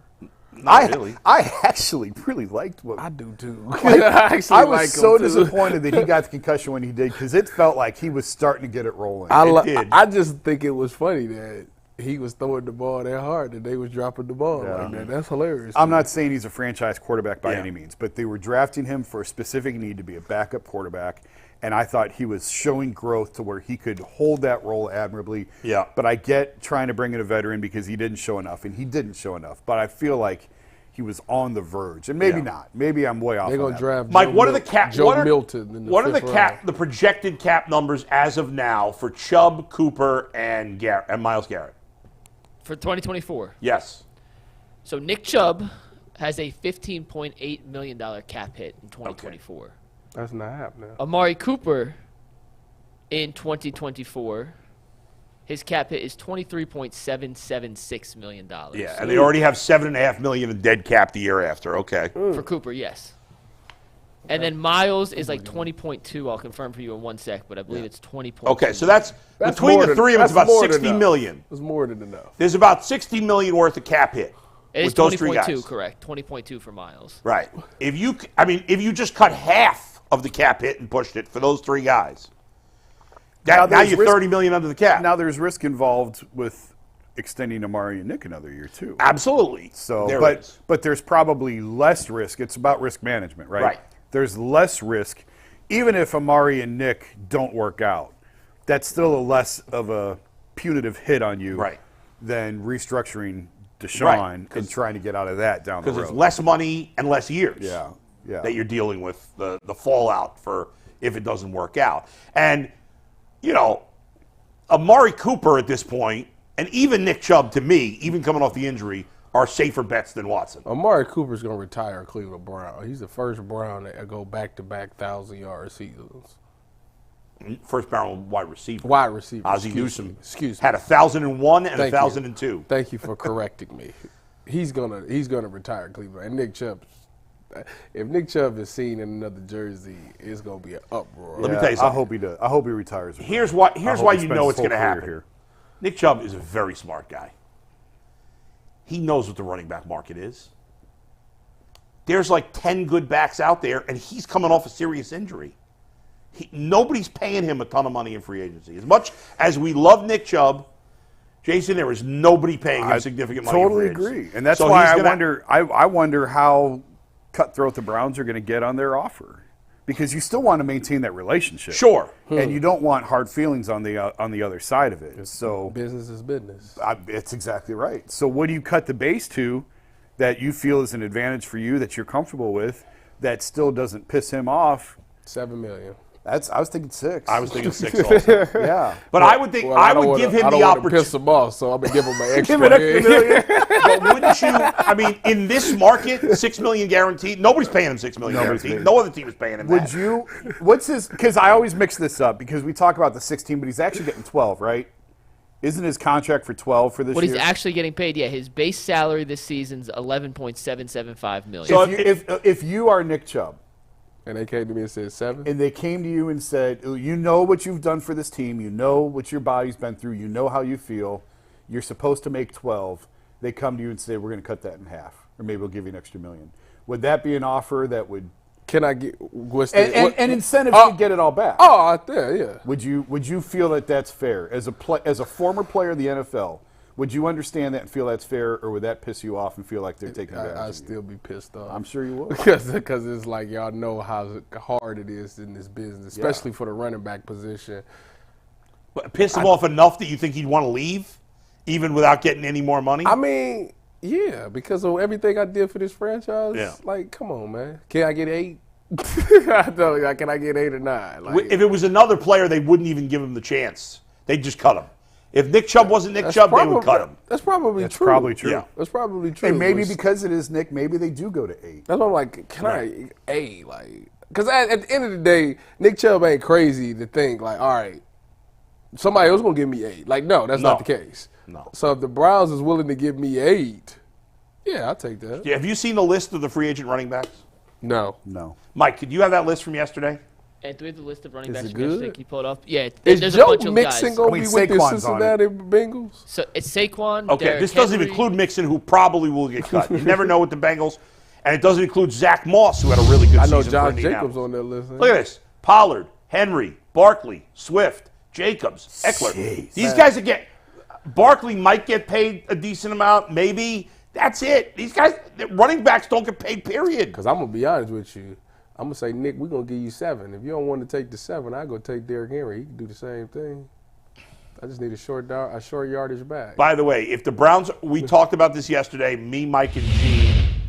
debated of those guys, if you were going to add a back to go with Nick, who would you want? And you got to factor in how much they might get paid. Not DeAndre Swift, because he about cost me the championship last year on fantasy. Mike went with Swift. Austin I Eckler. went with Pollard. G, I think, went with Barkley, which G went with Barkley. not realistic, but Yeah, he went Austin with Barkley. Eckler. I think Eckler. see, but Eckler, I think his shot. I think Eckler's shot. We'll But see. if you're He using- he does more, doesn't he? He catch the ball. Out Yeah, the but so does backfield. Pollard, and Pollard's younger than And so does Eckler. Swift. What? So does Swift. Hey, Swift can't come with nowhere near me. He about on the same list was Evan Mobley and DeJounte Which Murray. one's going to get the most? Aside Barkley. from Saquon. Barkley. Aside from Saquon. Let me see the list again. I'm going to Josh- guess Derrick Henry or Josh Jacobs. Jacobs younger. Yeah, but Henry's not. Henry's got a lot of miles. Josh Jacobs. I actually think. Yeah, but Josh Jacobs has only really had one good year. I don't know. 1 year was great, though. None of those guys, outside of Barkley, none of those guys are getting more than $6 million guaranteed. I don't think. I'll be surprised. See, and if I'm Nick, And Nick's coming off an injury. Nick can play this one or two ways. It could go really south for Nick. Nick, he should be trying to get whatever. Let me know what you gonna offer me now. Like Right. I need to know. If you're gonna give me the 8, I'll sign it today. Because if they go off the board and they only getting 6, then the Browns gonna say we'll give you 5. Right. So it's like that's why Potentially, yeah. you need to hurry up. Let me. What you gonna give me? Yeah. I mean, I would love to hear about a Nick Chubb restructure and, extension this week. So if they cut him, what's the cap hit? What's the dead hit? On Nick Chubb? Yeah. $4 million, so they'd save about $12 million He in getting cap 6. space. He getting 6. 1,000%. He getting 6. Unless you think he can't play well this year, cutting him, I don't think makes it. I don't think it's the right move. He getting 6. I'm gonna tell you that. But right yeah, now. he's not. About $6 million. Yeah, the running back market doesn't get paid, and it's flooded. Yeah. So You said, Bull, just to recap before Yeah. we move on. You don't think they restructure Watson, but you think they do something with Myles, Amari, and Nick. that's what I would do. To I don't open know up- that they're going to do it, to but open that's up, how much cap space do you think that gives them? They're about $7 million under now. they're $7 million under now. I think Seven-ish. they could get easily to 30, if not 40. So let's split the difference and say they have $35 million in space. 35. Jason, what say you? I think 30's high. 28. I think I agree with the names. I don't know about the numbers. I'd have to look at the numbers, but I Well, agree Chubb, with the names. Cooper, and Miles total have a $60 million cap hit. I said maybe they could cut Where that they? cap How hit in much half. under they under right now? About 7. 7-ish after the Denzel, according to over. I'm going 35 no, total, so $28 million I extra. say about 32, 31, 32. Okay. Man, that feels high. If But you that's cut- including the $7 million they already have. Yeah. I mean, the names, I would not restructure Deshaun. Obviously, you'd look at Nick. Yes, I would do Myles. Amari, I'm sort of on the fence on. Okay. I'm sort of on the fence on him. I think it would depend on what you can get done with the others would help determine that. Because we talked about that before. I think I would let Amari ride. If you could get enough out of the other guys, I would not It's a touch big that cap one. hit, though, this year. It is. I would get the other ones done first and then see if you need to. Are there any All right. others? I guess there's no others. Is right? there anybody else? I mean, do you want to Denzel? restructure Teller or Batonio again? Denzel's already been restructured. Yeah, That's I how you know. got to 7. Yeah. I don't But- think they want to restructure Thornhill or anything like that. No. I mean, I would maybe look at Denzel again, maybe. But I don't. They just I did don't, Denzel. But they just did it. Oh, that's right. Yeah. That's how they got to 7 under. Yeah, that's how they got 7-ish to under. 7. I would not do Batonio or Wyatt again. No. You let those ride. Conklin? They could do Can't get- Jed I mean, What's the guaranteed money on that? on Jack Conklin. Hold on. that's the worst contract they've done. That's Well, Well, hopefully we'll it's see. the worst. to be determined. Guaranteed Yeah. money on Conklin. Well, okay, I don't know how to read this exactly. The guaranteed salary after 2024 is 0 and 0. But Well- his base salary in 2025 is $14 million. His base salary in 2026, is $14 million. His cap hit this year, $12 million. Next 2 seasons, $19.5 million. And the dead cap, if he's cut right now, is $19 million. Next year, it's $8 million. The following year, it's $5 million. So they're cutting him after this You're year. stuck with them probably for this year. I one year. don't know what they're going to do at tackle. 'Cause- I really don't know what they're going to do. You might have to make him a backup. Because you can't sit DeWan. We talked about this before. Yeah. You cannot sit Because DeWan. he'll be 450 pounds. 400 pounds. Yeah. You have to play him. He's had enough success now. Yeah. You can't turn your back on So him. what's your number now? What do you think? You know what get you to? do? I got the answer. You ready for this one? I'm ready. Rotate. No. You trade Wyatt Teller for Jonathan Allen. You Back to slide. that. You What slide. about Josh Conklin, Allen? you slide Conklin back in to guard. DeWan out and tackle. Can Play you him back into guard. He's never played guard, has he? No, but you can slide him down to guard. You're going to ask a 30-year-old lineman coming off injury to play guard for the first time? That's, Probably easier than asking him to play tackle. I'm about to say he's protected inside. I guess. And you got a big offensive line there, too. Can you trade Wyatt for Josh Allen? Because I would do that. I would. I'd package Either the 50. Josh I'd take the 54th pick and Wyatt and take it for Josh Allen. Oh, you would, huh? I'd take the 54th pick and Wyatt Teller and trade him for Josh Allen. You'd have to give up yes. about 5 more No. first-round picks. Not that Josh Allen. The defensive end Josh Allen. You were gone. We had a mix-up. And Oh, yeah. the other Josh Allen. Speaking The of- Jaguars speaking of that Josh mix-up, Allen. Tyvis, real quick, and we love the people who watch UCSS. Whether you watch live, whether you go back and watch clips, we appreciate it. My phone sometimes gives me like random comments we get, like you know, it'll just send you a push notification. Yeah, sure. And I saw this is the dumbest thing I've ever seen. So I was like, oh, I wonder what he's referring to. So I clicked on it, and he said, "We have Deshaun. We don't need Josh Allen." Now, in the video, it was a picture of Josh Allen from the Jaguars because Earl misread my text and thought I said Josh Allen, not Jonathan Allen. Yeah. In the picture on the thumbnail, it was Jaguars Josh Allen. In the entire discussion, we mentioned Jaguars Josh Allen and talked about Jonathan Allen, which was what we were actually talking about.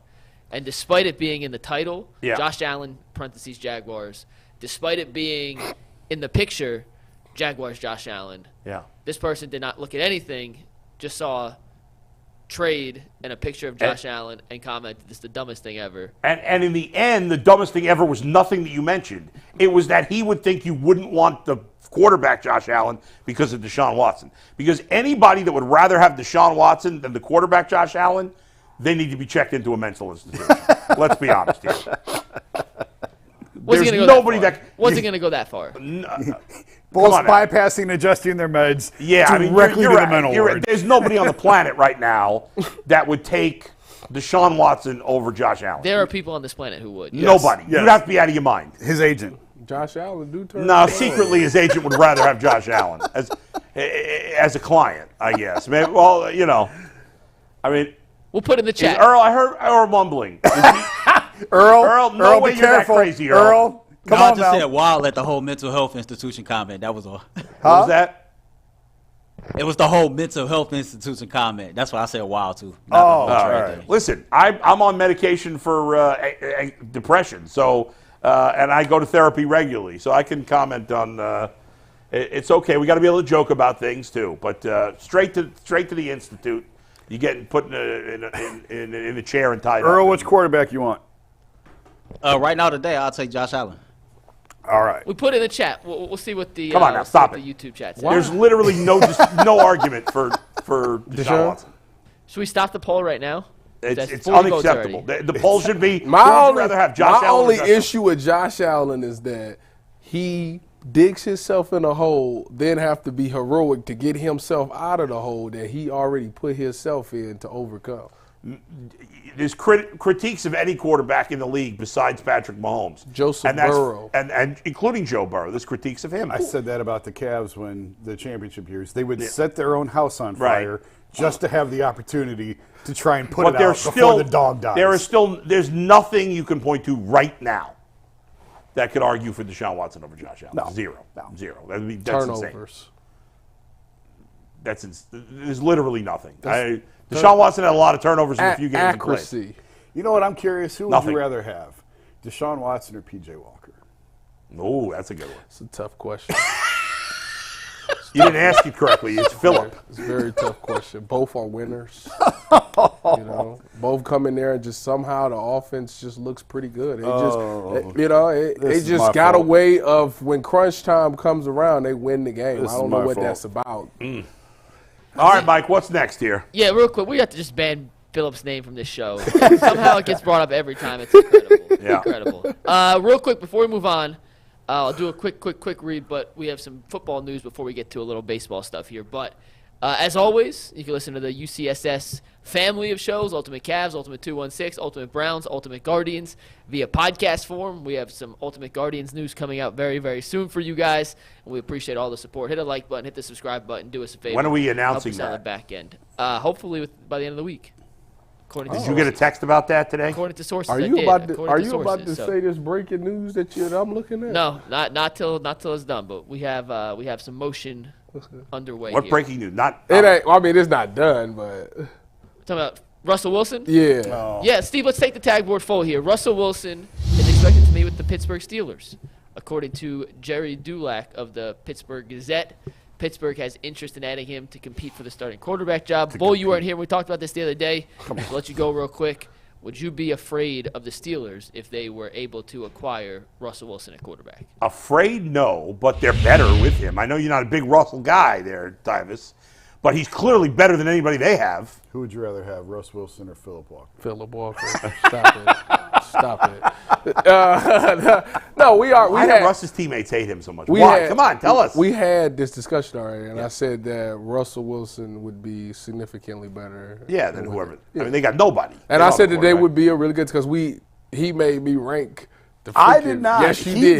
did. Rank the He did. AFC if they get Russell Wilson. And Mike said that. And I had to bite my tongue because I didn't really want to put Cincinnati second. I really wanted to put the Browns at the second best team, but I just couldn't do it. We said Baltimore and Cincy would be interchangeable at 1 and 2, and Cleveland and Pittsburgh 3 and 4. It's so hard to come up with an order.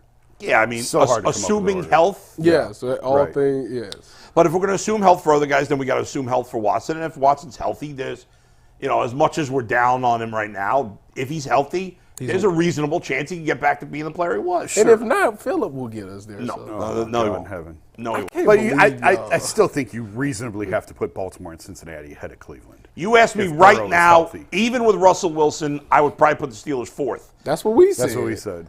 But I would but they could also win the friggin' division. They could because they're Like, Steelers. yeah. But if I had to pick And that's the order, the only thing they're missing is quarterback, really. without factoring it, and an opposite corner of Joey Porter Jr. yeah. Yeah. Right now, I'd go Baltimore, Cincinnati, Cleveland, Pittsburgh. That would be my That's order. exactly But it's- what I said. But very close between all four. I mean, any Yeah. of those four could win the division. Yeah. Any of them. Yes, exactly. Go ahead, Mike.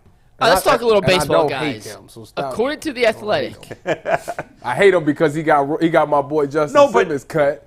I do hate him for that. But you've consistently said he's not a good quarterback. I didn't say that. Denver just told you that. Well, okay. All right, fair. Seattle told you that. But did they? They traded him away. Okay. That doesn't mean I haven't heard nobody say nothing about trade for Patrick So then I guess that Mahomes. means Baker's not good either.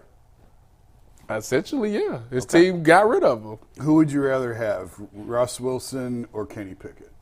Russell Wilson. Definitely. Yeah. I'm just seeing where we're at here. I'm just Yeah. gauging this.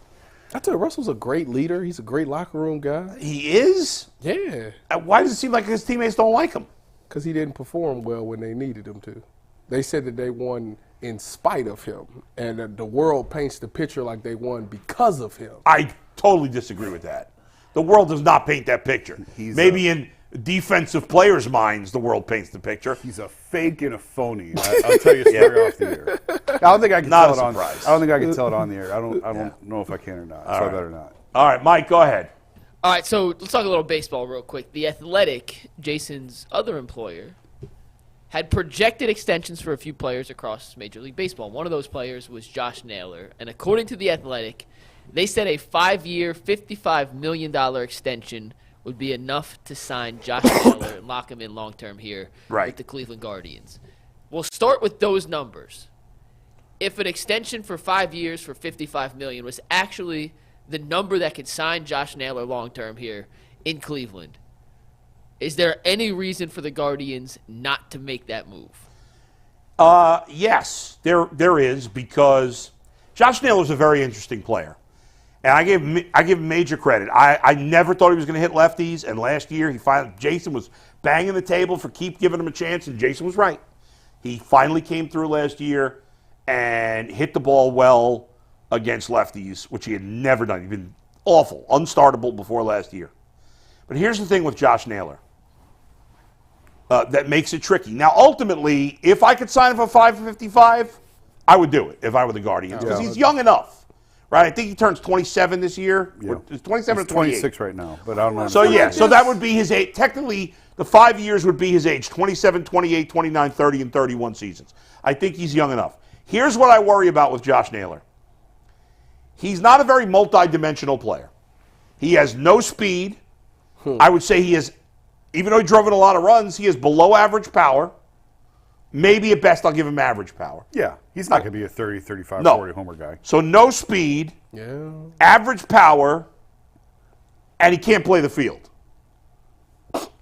So that's why 5 for 55, you look at some of his offensive numbers last year, you're like, that's a steal. Are you kidding me? He's a limited player, and Say guys like him don't get huge contracts. Say that one more time. Say his qualities one more time. Can't only play. He can't run. Okay. He's average power, and Okay. he can't play the field. $55 million. I mean, that You gotta be kidding me. Why did I stop? Why did I stop? You should have played baseball. I actually thought he could get a little more than that. I was thinking his thought it comp was might low. be Andrew Benintendi, who a year or two ago signed for 5 for 75. I think he has more power than Benintendi, but he's not as good a defensive player. I think they're similar guys, similar levels. I think 5 for 70, 5 for 75 maybe. But if I can get him, I'm not signing him for more than 5 years. Because he's a guy with his body He'll fall that's off. going to go off the cliff at an early age. Yeah. But he's a great locker room guy. He's been clutch. And now that he can hit lefties, you play him every day. And he's just a good hitter. But he's not a great player, so I'm not going crazy on the money for him. 5 for 55 I would do, though. yeah, that feels low. I think it's a little low, yeah. I don't know where they came up with those numbers. How Who they got did them. that at The Athletic? Who put that out there? You know? Tim, I think. He's gonna reject Yeah, it. Tim. What's his last? Britain? Correct. Yeah, he's a good writer. I Yeah. mean, he has a good feel for it. Yeah. Oh, yeah. Yeah. I just don't know what comps he used or how if he talked Right. to people. I don't know where he got those numbers from. Does Bo being here Oh, they didn't cut my and boy Mike. give them a chance to get, if they wanted to get Naylor at maybe a cheaper price, does that help? No, Mm-hmm. I don't think so. We can get on a plane and go see your brother if you need Yeah. to go get somewhere. He's got 2 years left. I think he's got 2 years of arbitration left. Josh does this year and next. So it's probably now or never. It might already be too late for him to get something done long term. Once you get in those arbitration years, it's hard to get guys to sign. But he didn't get a ton of money this year No. in his arbitration. What's he getting? 6.5? What's he making? 6.5? Yes, I think that's accurate. Yeah. He could. That's it. He could play first base. He's not a Gold Glover, but he's not terrible. He's not a terrible, butcher. but he's below average. He's not a butcher at first. But brings I mean, with the- Manzardo, you'd imagine Right. Manzardo's probably going to be Yes. the first baseman of Better the be. future there, starting May 1st. And they've tried Josh in the outfield before, but those days are over. Oh, Josh Naylor. he was in the outfield. That's how he destroyed his leg. He was in right I mean, field. Kyle Schwarber played the outfield. You know, Yeah. sometimes you stick a fat guy in the outfield. Listen, no, you don't. He must. Let me guess. He was at right field. Yeah. I know that's right because he ain't gonna get a lot of action. No, the left. Usually, the worst field is the Is left, left field. field. Usually. You want your strongest arm in right field, Right. best athletes in center, and the leftover guys in the Do you left. remember? I'm not sure if this may be too old for you. I don't think so. Do you remember Todd Hundley? He was a catcher. Oh, with yeah. the Mets. Yeah. They tried him in left field, and it was a total disaster. Yeah, switch hitting catcher. He's a good player. He was a good player, but You got to stick a. yeah, I don't know. I mean, but in the end, if the Guardians could get him at this price, I'd do it. I would do it. Yeah. I would do it. I want that to start now, including his last 2 years of arbitration, because I don't want to be on the hook to him past 31. Right. Yeah. And you know, we're getting about that time of the spring. We'll see if they get any deals done with any of these guys. I think Tristan McKenzie's missed the window with his arm situation. I don't think he's getting an extension now. It's interesting. In recent years, most of the young player extensions have been with hitters. 95% of them. And then all of a sudden, we saw Hunter Green earlier this offseason with the Reds, who's played parts of 2 seasons. The Pirates just extended Mitch Keller. Yep. And supposedly the Red Sox are close to an extension with Brian Bello. Yeah. So, you know, now There's obviously a ton more risk with pitchers. That's why you don't see it big as time. often. Yeah. And you know what? The Guardians have shown you that they can keep developing pitchers. And they've tried to sign these guys, and Yeah. these guys keep telling them no. And the Guardians keep dodging bullets, but like these guys keep making mistakes. Clevenger turned him down. You think maybe he'd want that money today? He's still unsigned. He's still a free agent. Still a free agent. We're season 2, 3 So is weeks out Trevor from the Bauer. season. You don't miss the long hair. I mean, he was really good when he was here. But he's done nothing since He's had a lot of injuries. Trevor Bauer ain't seen the Shane Guardians. Bieber turned him down. You think Shane would have a mulligan do-over on that? I mean, I guess we'll see. If he has a monster year, Right. he could still parlay it into a big deal. But they've missed on a couple guys who they tried extending, who Right. told them no. And the Guardians were probably better off for it. I wrote, coming off the owners' meetings, I wonder if they'll ever extend another pitcher. Like, Gavin Williams has Scott Boras as his agent, so you that's know over. going in, Yeah. you've got 5 years with him, and then you're going to trade him. Yeah. Like, that's it. That's messed up. But yeah, I almost wonder if you look at all these guys that way and say, okay, we know what we're doing. We know how to develop these pitchers. Yeah. We're going to have them for 4 or 5 years. We're going to trade them and move on to the next one. Yeah. And that's just how they're going to, like, for financial efficiency, that's the best way to do it with pitching because all of these guys are risks. Right. I mean, the only guys they've extended have been hitters recently, and and they got. I think Carrasco and Kluber were the last pitchers that got Right. extensions. Yeah. And that you're going back Carrasco's 10 back. years. By the way, I don't know if you saw it, but we played a clip yesterday. I interviewed Terry Francona on my podcast the other day. I meant to ask you how that went. It I went did great, not see and it. he was awesome, and he looked good. Yeah. Like he seems to be enjoying life right now. Oh, yeah. Doesn't mean he wouldn't manage again, but right now he's enjoying life. But I asked him about because it's always bothered me when fans have criticized Shane Bieber for Game 7 of the World Series.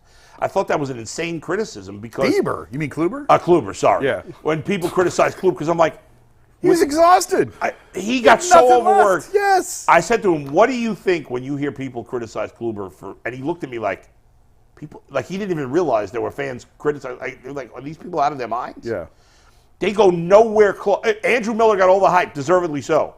But the Indians at the time have zero chance of getting the World Series without Corey Kluber. Kluber Zero and chance. Miller pitched literally Yeah. like.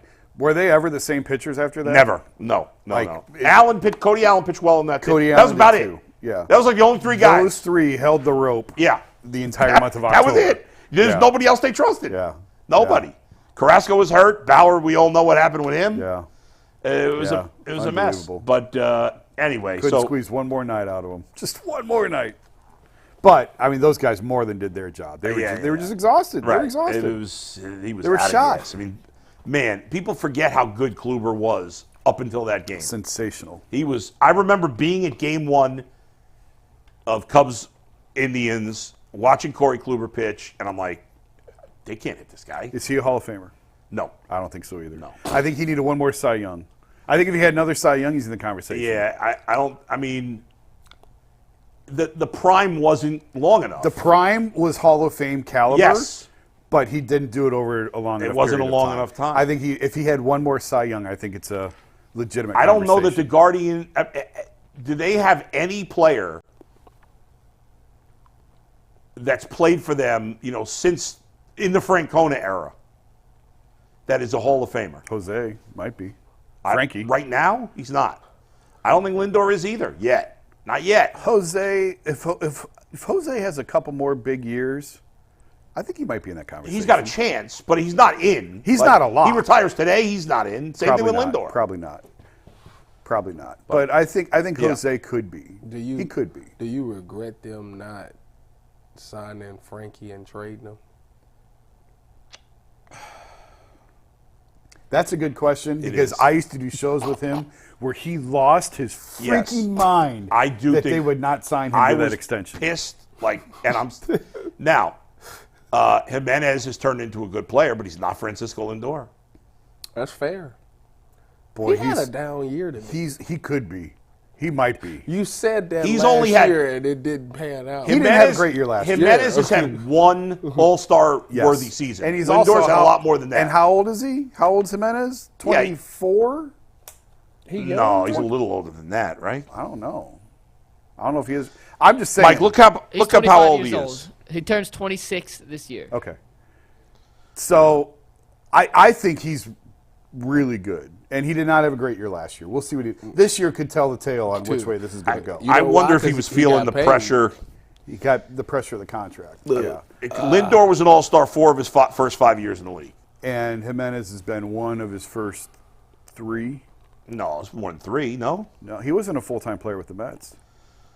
He never played a full season with the Mets. I don't think. Jimenez. Yeah, he played 49 games in 2020 with the Mets. And you're right.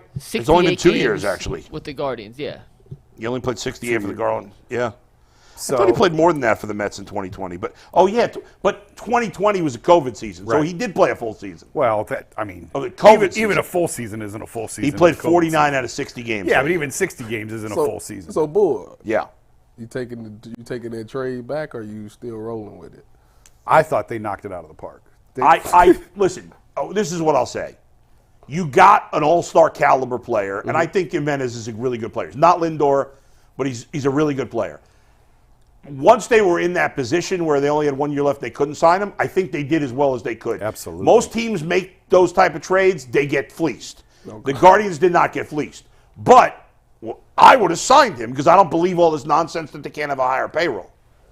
But I think, like I said, they did a good job for what they Look did. at the one I kept talking about was Manny Machado. Go look what Baltimore got for Manny Machado. They got nothing. Look at what they got nothing for Look him. at what the Rockies got for Nolan Arenado. Yeah. Look at what the Diamondbacks got for Paul when Goldschmidt. you get Where down did to 1 Juan year, Soto get traded to? Because didn't he just leave The Yankees. Yankees. He got traded to the Yankees. He's got a year left. but only a year left. But when you get down to a year left, for the Guardians to get a replacement player the level of Andres Jimenez to Right. replace Lindor, who Jimenez easily could be a shortstop. He's just been so sensational at second, they don't want to move him off there. Yeah. He probably should be the shortstop, frankly. If I asked that question yesterday. If none of these guys, Yeah. they keep trotting out a conga line of guys. The only reason he's not playing shortstop is because they do have better prospects at shortstop than second. But the reality is none of them have performed at the big league level. Yeah, to this point. I like Gabriel Arias. It is all there, and he just hasn't been able to put it all together. But he's the total package. He really is. I think that's who should But be. he ain't here and that. I'm just frustrated that that they missed an opportunity. And you and I have talked about this. I think I referenced you when we talked about this yesterday. That they're a little gun shy because Nolan Jones was a screw up. Will Benson looks like a screw up. Yeah, What's his name? The catcher with the Astros and Yanier Caminero. Diaz. Like those guys are all starting players. Yeah. And Like if you had Caminero, Benson, and Nolan Jones right now, nobody's talking about payroll. Nobody's talking about anything. and so because of that, maybe they've been gun shy the last year or two of trading other prospects to get guys. But all of those deals were like one-off minor know. league deals. Like they never made the big deal of That's right. packaging 3 or 4 of these guys. The Right. Corbin Burns move of going and getting one high-end player Yeah. for Well, 3 or 4. They've never. Wasn't I don't know if this is true. I don't remember now for sure, but I feel like when they were talking with where was Remuto? Oakland? No, not Oakland. The Marlins. Oh, Marlins. Yeah. Yeah. Or maybe it was Sean Murphy. I can't remember now who They were talking. They were talking about getting Murphy. Murphy, right? He was with that. I believe the key guy in that trade. Now again, I don't know if this is certain. Was Daniel Espino, They who wanted. at the time was their best pitching. They prospect. wanted. I'm trying to remember. They wanted one of Espino Williams, or maybe Espino was part of it. Yes. Yeah. Yes. he Now, was in part the of it. end, I think Bo Naylor's going to be a good player, but the point is, like, there's a lot of prospects don't pan out, and you can't be scared of. I don't know. I just want to know where's the Frustrated. money at that Jose left on the table for them. I think they spent it on Matt Dolan's losing Senate run. Well, the money. And they pick. When is the MLB draft? We got the first pick, right? Yeah, and it's Did not y'all- a great. And it's not a great draft. Did y'all figure There's out? no Paul Skeens this year. There's nobody that y'all like. They should get. I mean, there might turn out to be somebody, but maybe by June somebody emerges. baseball draft is not like football and basketball where the guy's going to make an impact right away. But the first overall pick last year is considered.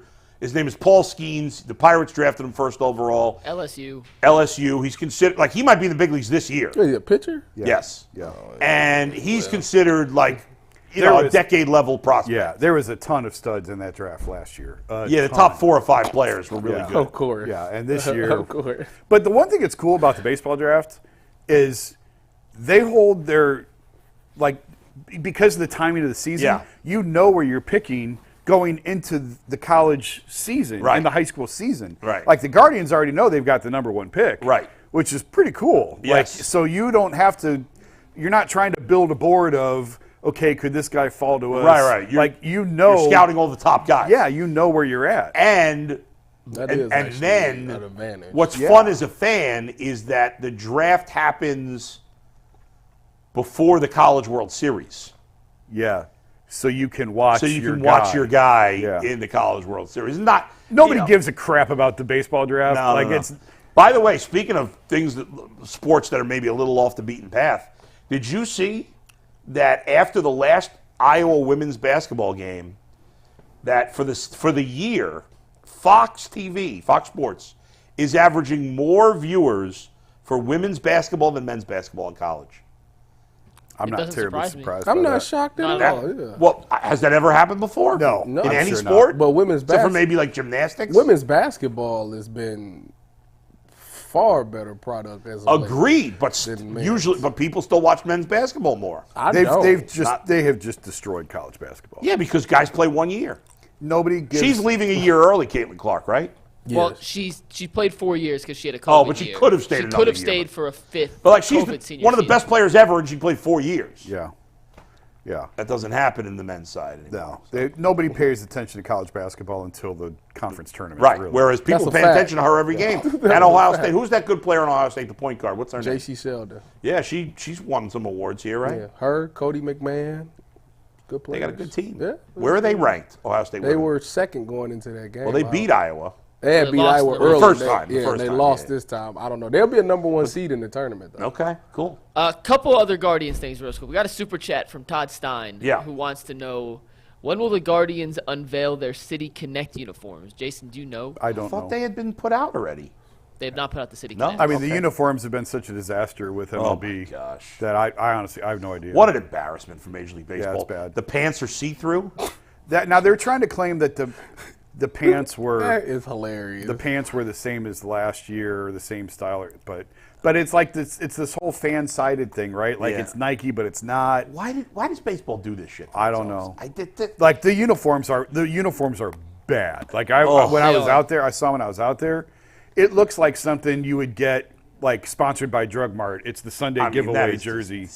It's bad. Oh, It's a my multi-billion I don't dollar know what, industry. and I'm sorry, Drug Mart. I didn't mean to No offense to Drug Mart. We catch. love Drug. I We didn't love want Drug you to Mart. catch a stray. Discount Drug Yeah. Mart saves you the runaround. My boy Mike is going on a Twitter rant because they just said that he was likely. I said, look, the first sentence is crazy, ain't it? The first sentence. Just read the first sentence. Jeff Duck. Go to Twitter, What is Michael this, Thomas? Thomas. Is that Michael Thomas, the Saints player? My boy. Yeah. Go Bucks. Yeah. Is he done? Well, he's supposed to be. They had just. I read this report. Mike Thomas cut likely. Saints expect to release wide receiver soon. And then I got on Twitter, and that's the first thing I Damn. seen. I said, "Good All right. night." This is why players should not have social media. By the way, He was about to read it out yeah, I was going to read it loud. out loud. Well, I probably shouldn't say that. By the way, I think it's sad that Who we is had a Jeff Duncan? I don't know. discussion about the Guardians. Probably Saints and front office. the one question we got is like the uniforms. Jason, Zach Meisel and I talked about this off the air, and I know he talked about it on his podcast with TJ. But have we ever had less buzz for a Guardian season? No.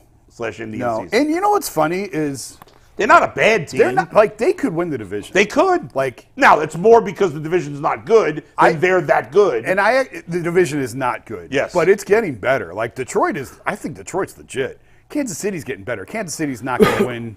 They're going to have a losing record this year. both those teams are going to have losing records, I think. Is Mickey off Detroit's payroll? It's Yes, finally. He's gone. Yeah. Okay. But, I mean, well, they gonna have. They I got a actually shot. like what Kansas City's done this offseason. I do too. But the White Sox are going to be awful. Did Cody Bellinger And- go back to the Cubs? Yes. Yes. And Minnesota is not going to be as good. I just don't believe in think. Minnesota. I never believe in Minnesota. And they end up You winning could the win this division with 85 wins, 84 wins. That's Probably. possible. But, like, I mean, where are the Guardians' holes?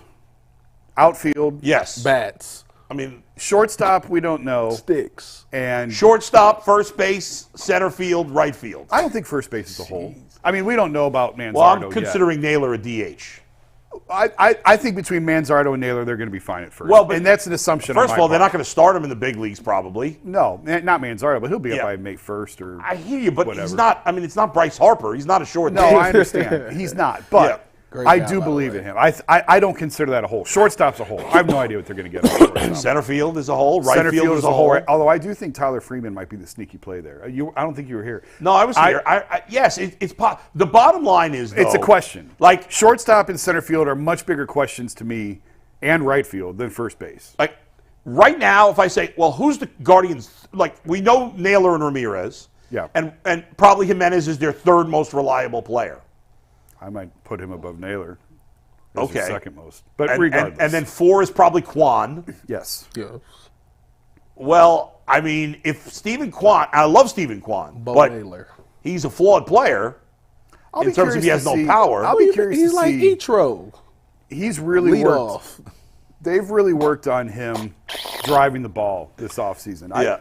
All right, I love him. I'm a big fan. He's not going to hit 20 home No, runs. but can he hit 15? You talking about Stephen Kwan? Yeah. Can he hit 12? No. Can he hit? Can Even he get to double digits? can, I mean, Well, with the Guardians, if half the team can't hit double-digit home runs. what's the difference if he hits out of the leadoff spot? If he hits 8 home runs or if he hits 12 home runs? Does it really make that big of a difference? You know Not what? out of the lead. If everybody hits 12, 4 4 runs. it adds up. It does add up. But Yeah. as a leadoff hitter, you're No, probably I'm fine with Quan. But the reality is that I like Naylor. I think he's going to be good, but he hasn't, he played well second half of last Yeah. season. We're not sure about first base. Shortstop is a complete crapshoot. And center field, they got nothing. And Yes. right field, they got nothing you proven. mean they got Miles Straw? But their pitching staff is so good. far and away the Yes. best in this division. Yes. I mean, it could be one of the best rotations in baseball. Now, they're really young. Yes. Bybee could regress. Gavin Williams could regress. Yes. The upside of the Guardians rotation is best in baseball. I agree. It is. It's best in baseball. Now, Especially doesn't with mean all they're the gonna, injuries Tampa's had. and their like- pen. If Tristan McKenzie stay healthy, Well, that's with all of them. Yeah. Yeah. McKenzie especially. And their- Bieber has to be God, healthy. Their I need that man to bullpen- stay healthy. should be good. Yeah. If they just solve a couple of these issues that we're talking about, if one of these guys takes hold of the shortstop job, Yeah. if Freeman settles, and I know it's a lot of ifs and buts. There's a and lot of candy and ifs. nuts. Listen, the Guardians, nobody's expecting to be top 10 in home runs. Nobody's expecting to be top 10 in offense. I am. If they could get to the mid-tier Yeah. in offense, and if they could get to 22nd in home runs, I got them top 5. they could definitely win this division. For sure. I'm Yeah. on record saying they gonna go top 5. I think. Top 5 in Taking home home runs? Zero chance. Oh, Jason, what were you saying? I remember. Stop. Don't say that. No chance. You keep you say that dismissing about Detroit. the Rays. Yeah. Detroit finished ahead of Cleveland in the standings. You're right. So any of those three, I think I Detroit don't- could win the division. I actually like. I'm a little higher on Kansas City than I am in Detroit. I like Kansas City's, like, with Detroit. All these pitchers got hyped. They haven't really done much. Scooble's legit. Tarek Scooble's legit. But Mize was supposed to be the guy. and he got Right? hurt. And, like, so we'll see what he is Torkelson, this like- year. Torkelson had a great year. He had 30 home runs. He's He not was Bobby Witt. He was It's well. it's no, more but injuries yeah. in baseball. than Torkelson's got football. major I just power. like the cornerstone of the Bobby Witt on Kansas City. Well, yeah. Because he's a superstar. Legit top 5. Torkelson's a good player. Top 5 player in the Bobby game. Witt Bobby Jr. is a Witt. superstar. Maybe not 5. Top 10 for sure. Oh, yeah. Top 10 player in the game. But Kansas City's not winning that division. No. But Detroit could. I think Detroit could win the division. Detroit, Minnesota, or Cleveland. Any of those What's three teams could win the Detroit's division. rotation? Let me see. Scooble, Mize. By the way, the Red Sox did just sign Bello to an I saw that. extension. 6 years, $55 million for. Here, I'm going to bring you up. I got my. I'll show people. Are you going to strangle us for talking Detroit Tigers baseball? probably. No, I do have something I Hold on. actually This wanna is. say. I keep a spread. You people know I'm big with spreadsheets. This is my. Here we go. My projected I keep roster it fresh. spreadsheets. If you want to get in on that, I do. Major League teams? Every team. Here's the Guardians. Well, you can't see it now. But anyway, here's my projected rotation for the Tigers: Scooble, Jack Flaherty, Kenta Maeda, Matt Manning, Reese Olson. I don't love it. Mize is going to be in there. I is got Mize him not not in there? making the rotation out of spring. He's still behind a little. Well, okay. Coming back from last year. Just because you're not going to make it out of spring, he's going to make. He'll throw 150 innings for them. I would think. Let's look at this to make Guardians, because it's been very negative about the Guardians. Let's make them feel better. So Nice thing, Bull, that we got a happy Guardians thing yes, to end with. here is how many pitchers for the other 4 projected rotations would make the Guardians rotation. So here's the number one. The number one starter for the White Sox is Dylan Cease. He's making the Guardians rotation. Okay, their number 2 is Eric Fetty. He is not. No, Michael Kopech. No, I don't think but so. I'm still a talent sucker there, for but I him. don't. The Twins' number 1 starter is Pablo Lopez. Kopech would make it over Logan Allen. He would.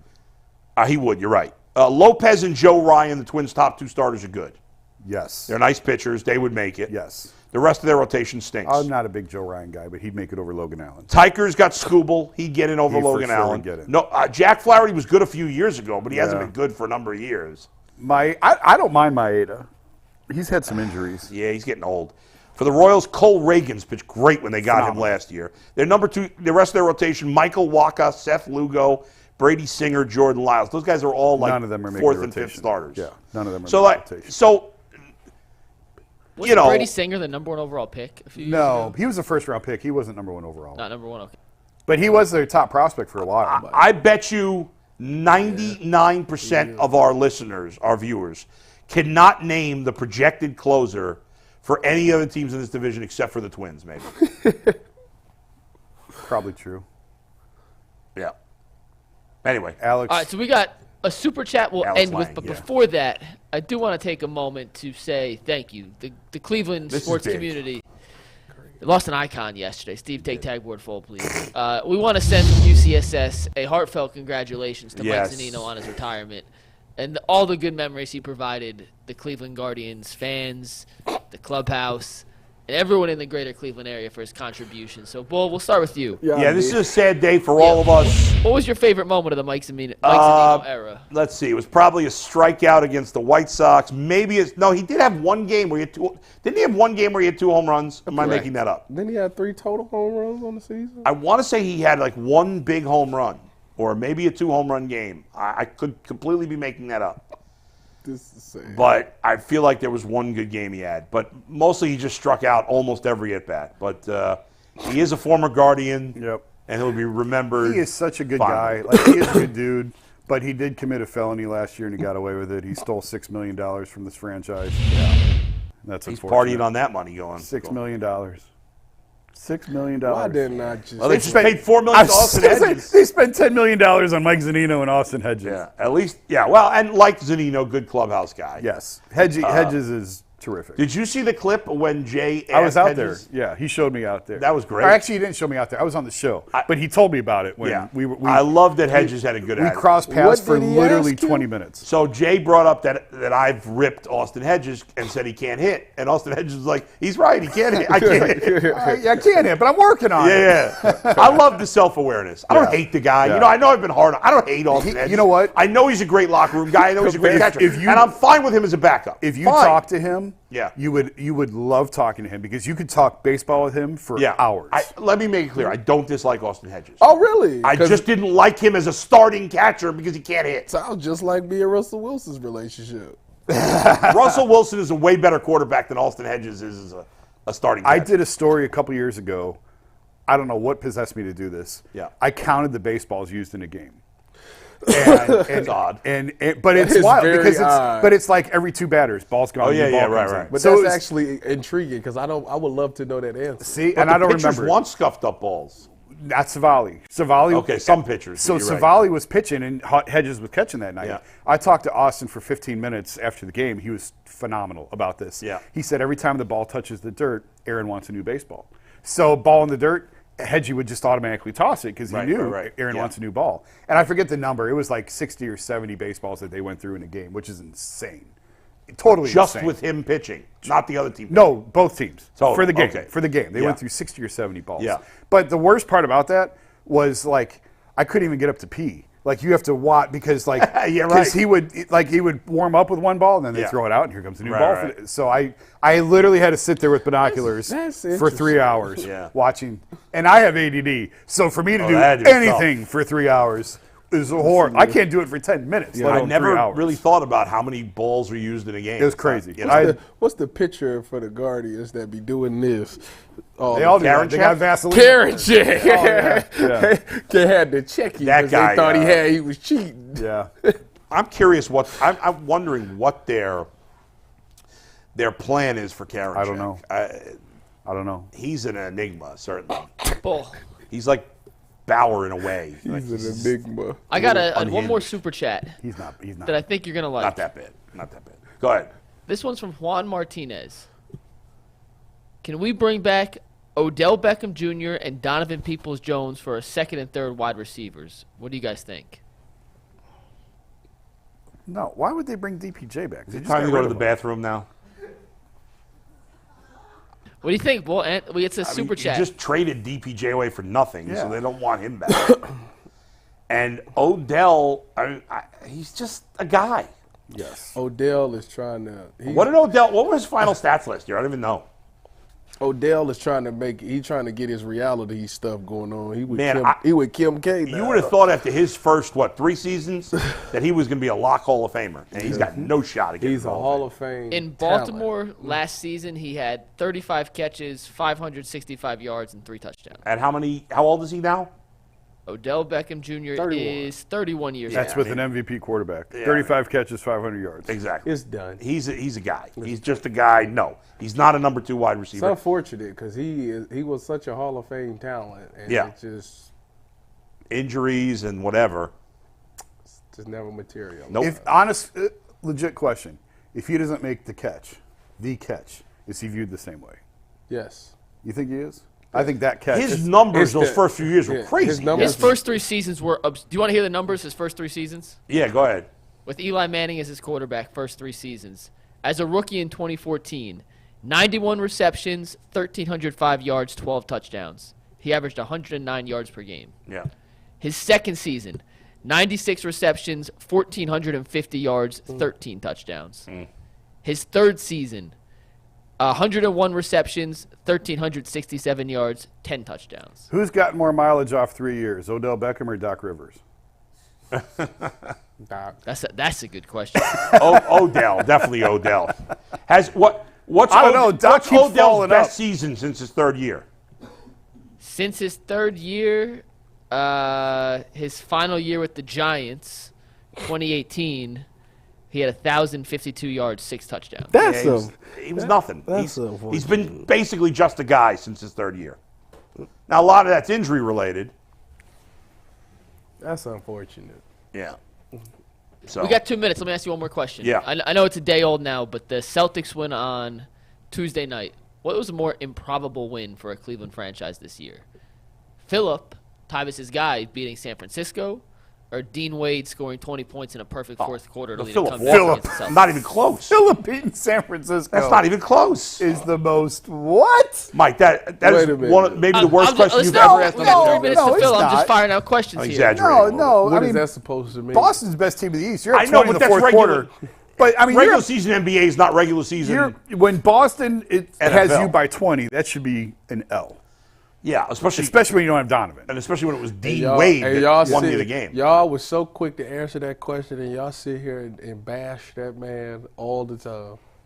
It's a shame. That's why they were so quick to answer the question, because he Phillip is that got caliber of y'all quarterback. one of the Tyvus. greatest wins You know in what? Cleveland history. He's gone on with this shtick so long, he actually believes it. I think so. I think it's true. I think you're right. I think you're He's right. become the character. Yeah.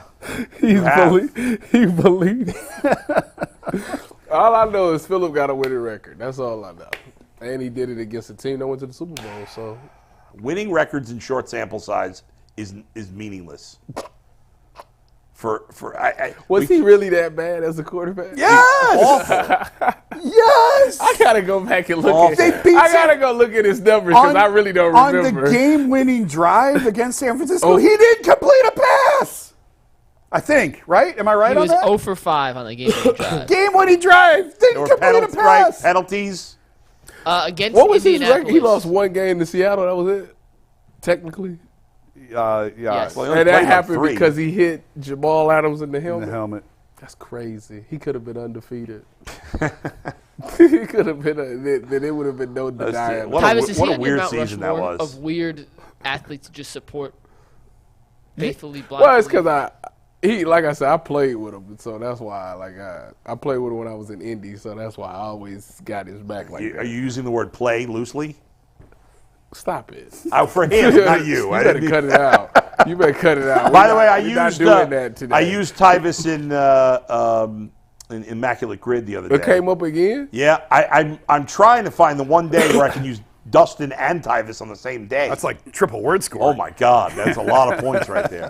Tyvus had .003%. That means like only. I've never seen 3 digits. Yeah. On the I was right the side only of the person that had decimal. you in there. Haven't you done That's this kinda cool. 3 Hey, times? I think they 3 use times. Tyvus And ain't nobody else. Do They can't see it. Is what his you picture on there, or No. does he have the shadow box? No, there was no. No, I think you had a picture. No, I think it's my San Fran. Yeah, picture. Dustin did not have a picture. Yeah, he's a shadow box. Don't do that. That's too bad. Don't Yeah, do he was a that. shadow box. What? Dustin was Come a on shadow now. box. I was on Madden. You were in Madden? Yeah. Cool. It's in Madden for what, 43 years? Yeah. Something like that. We got a interesting topic in overtime. What do we got? A boxing match that may appeal to some and may Oh, not boy. appeal to others. All right, we'll get into that next on the Ultimate Cleveland Sports Show. See ya.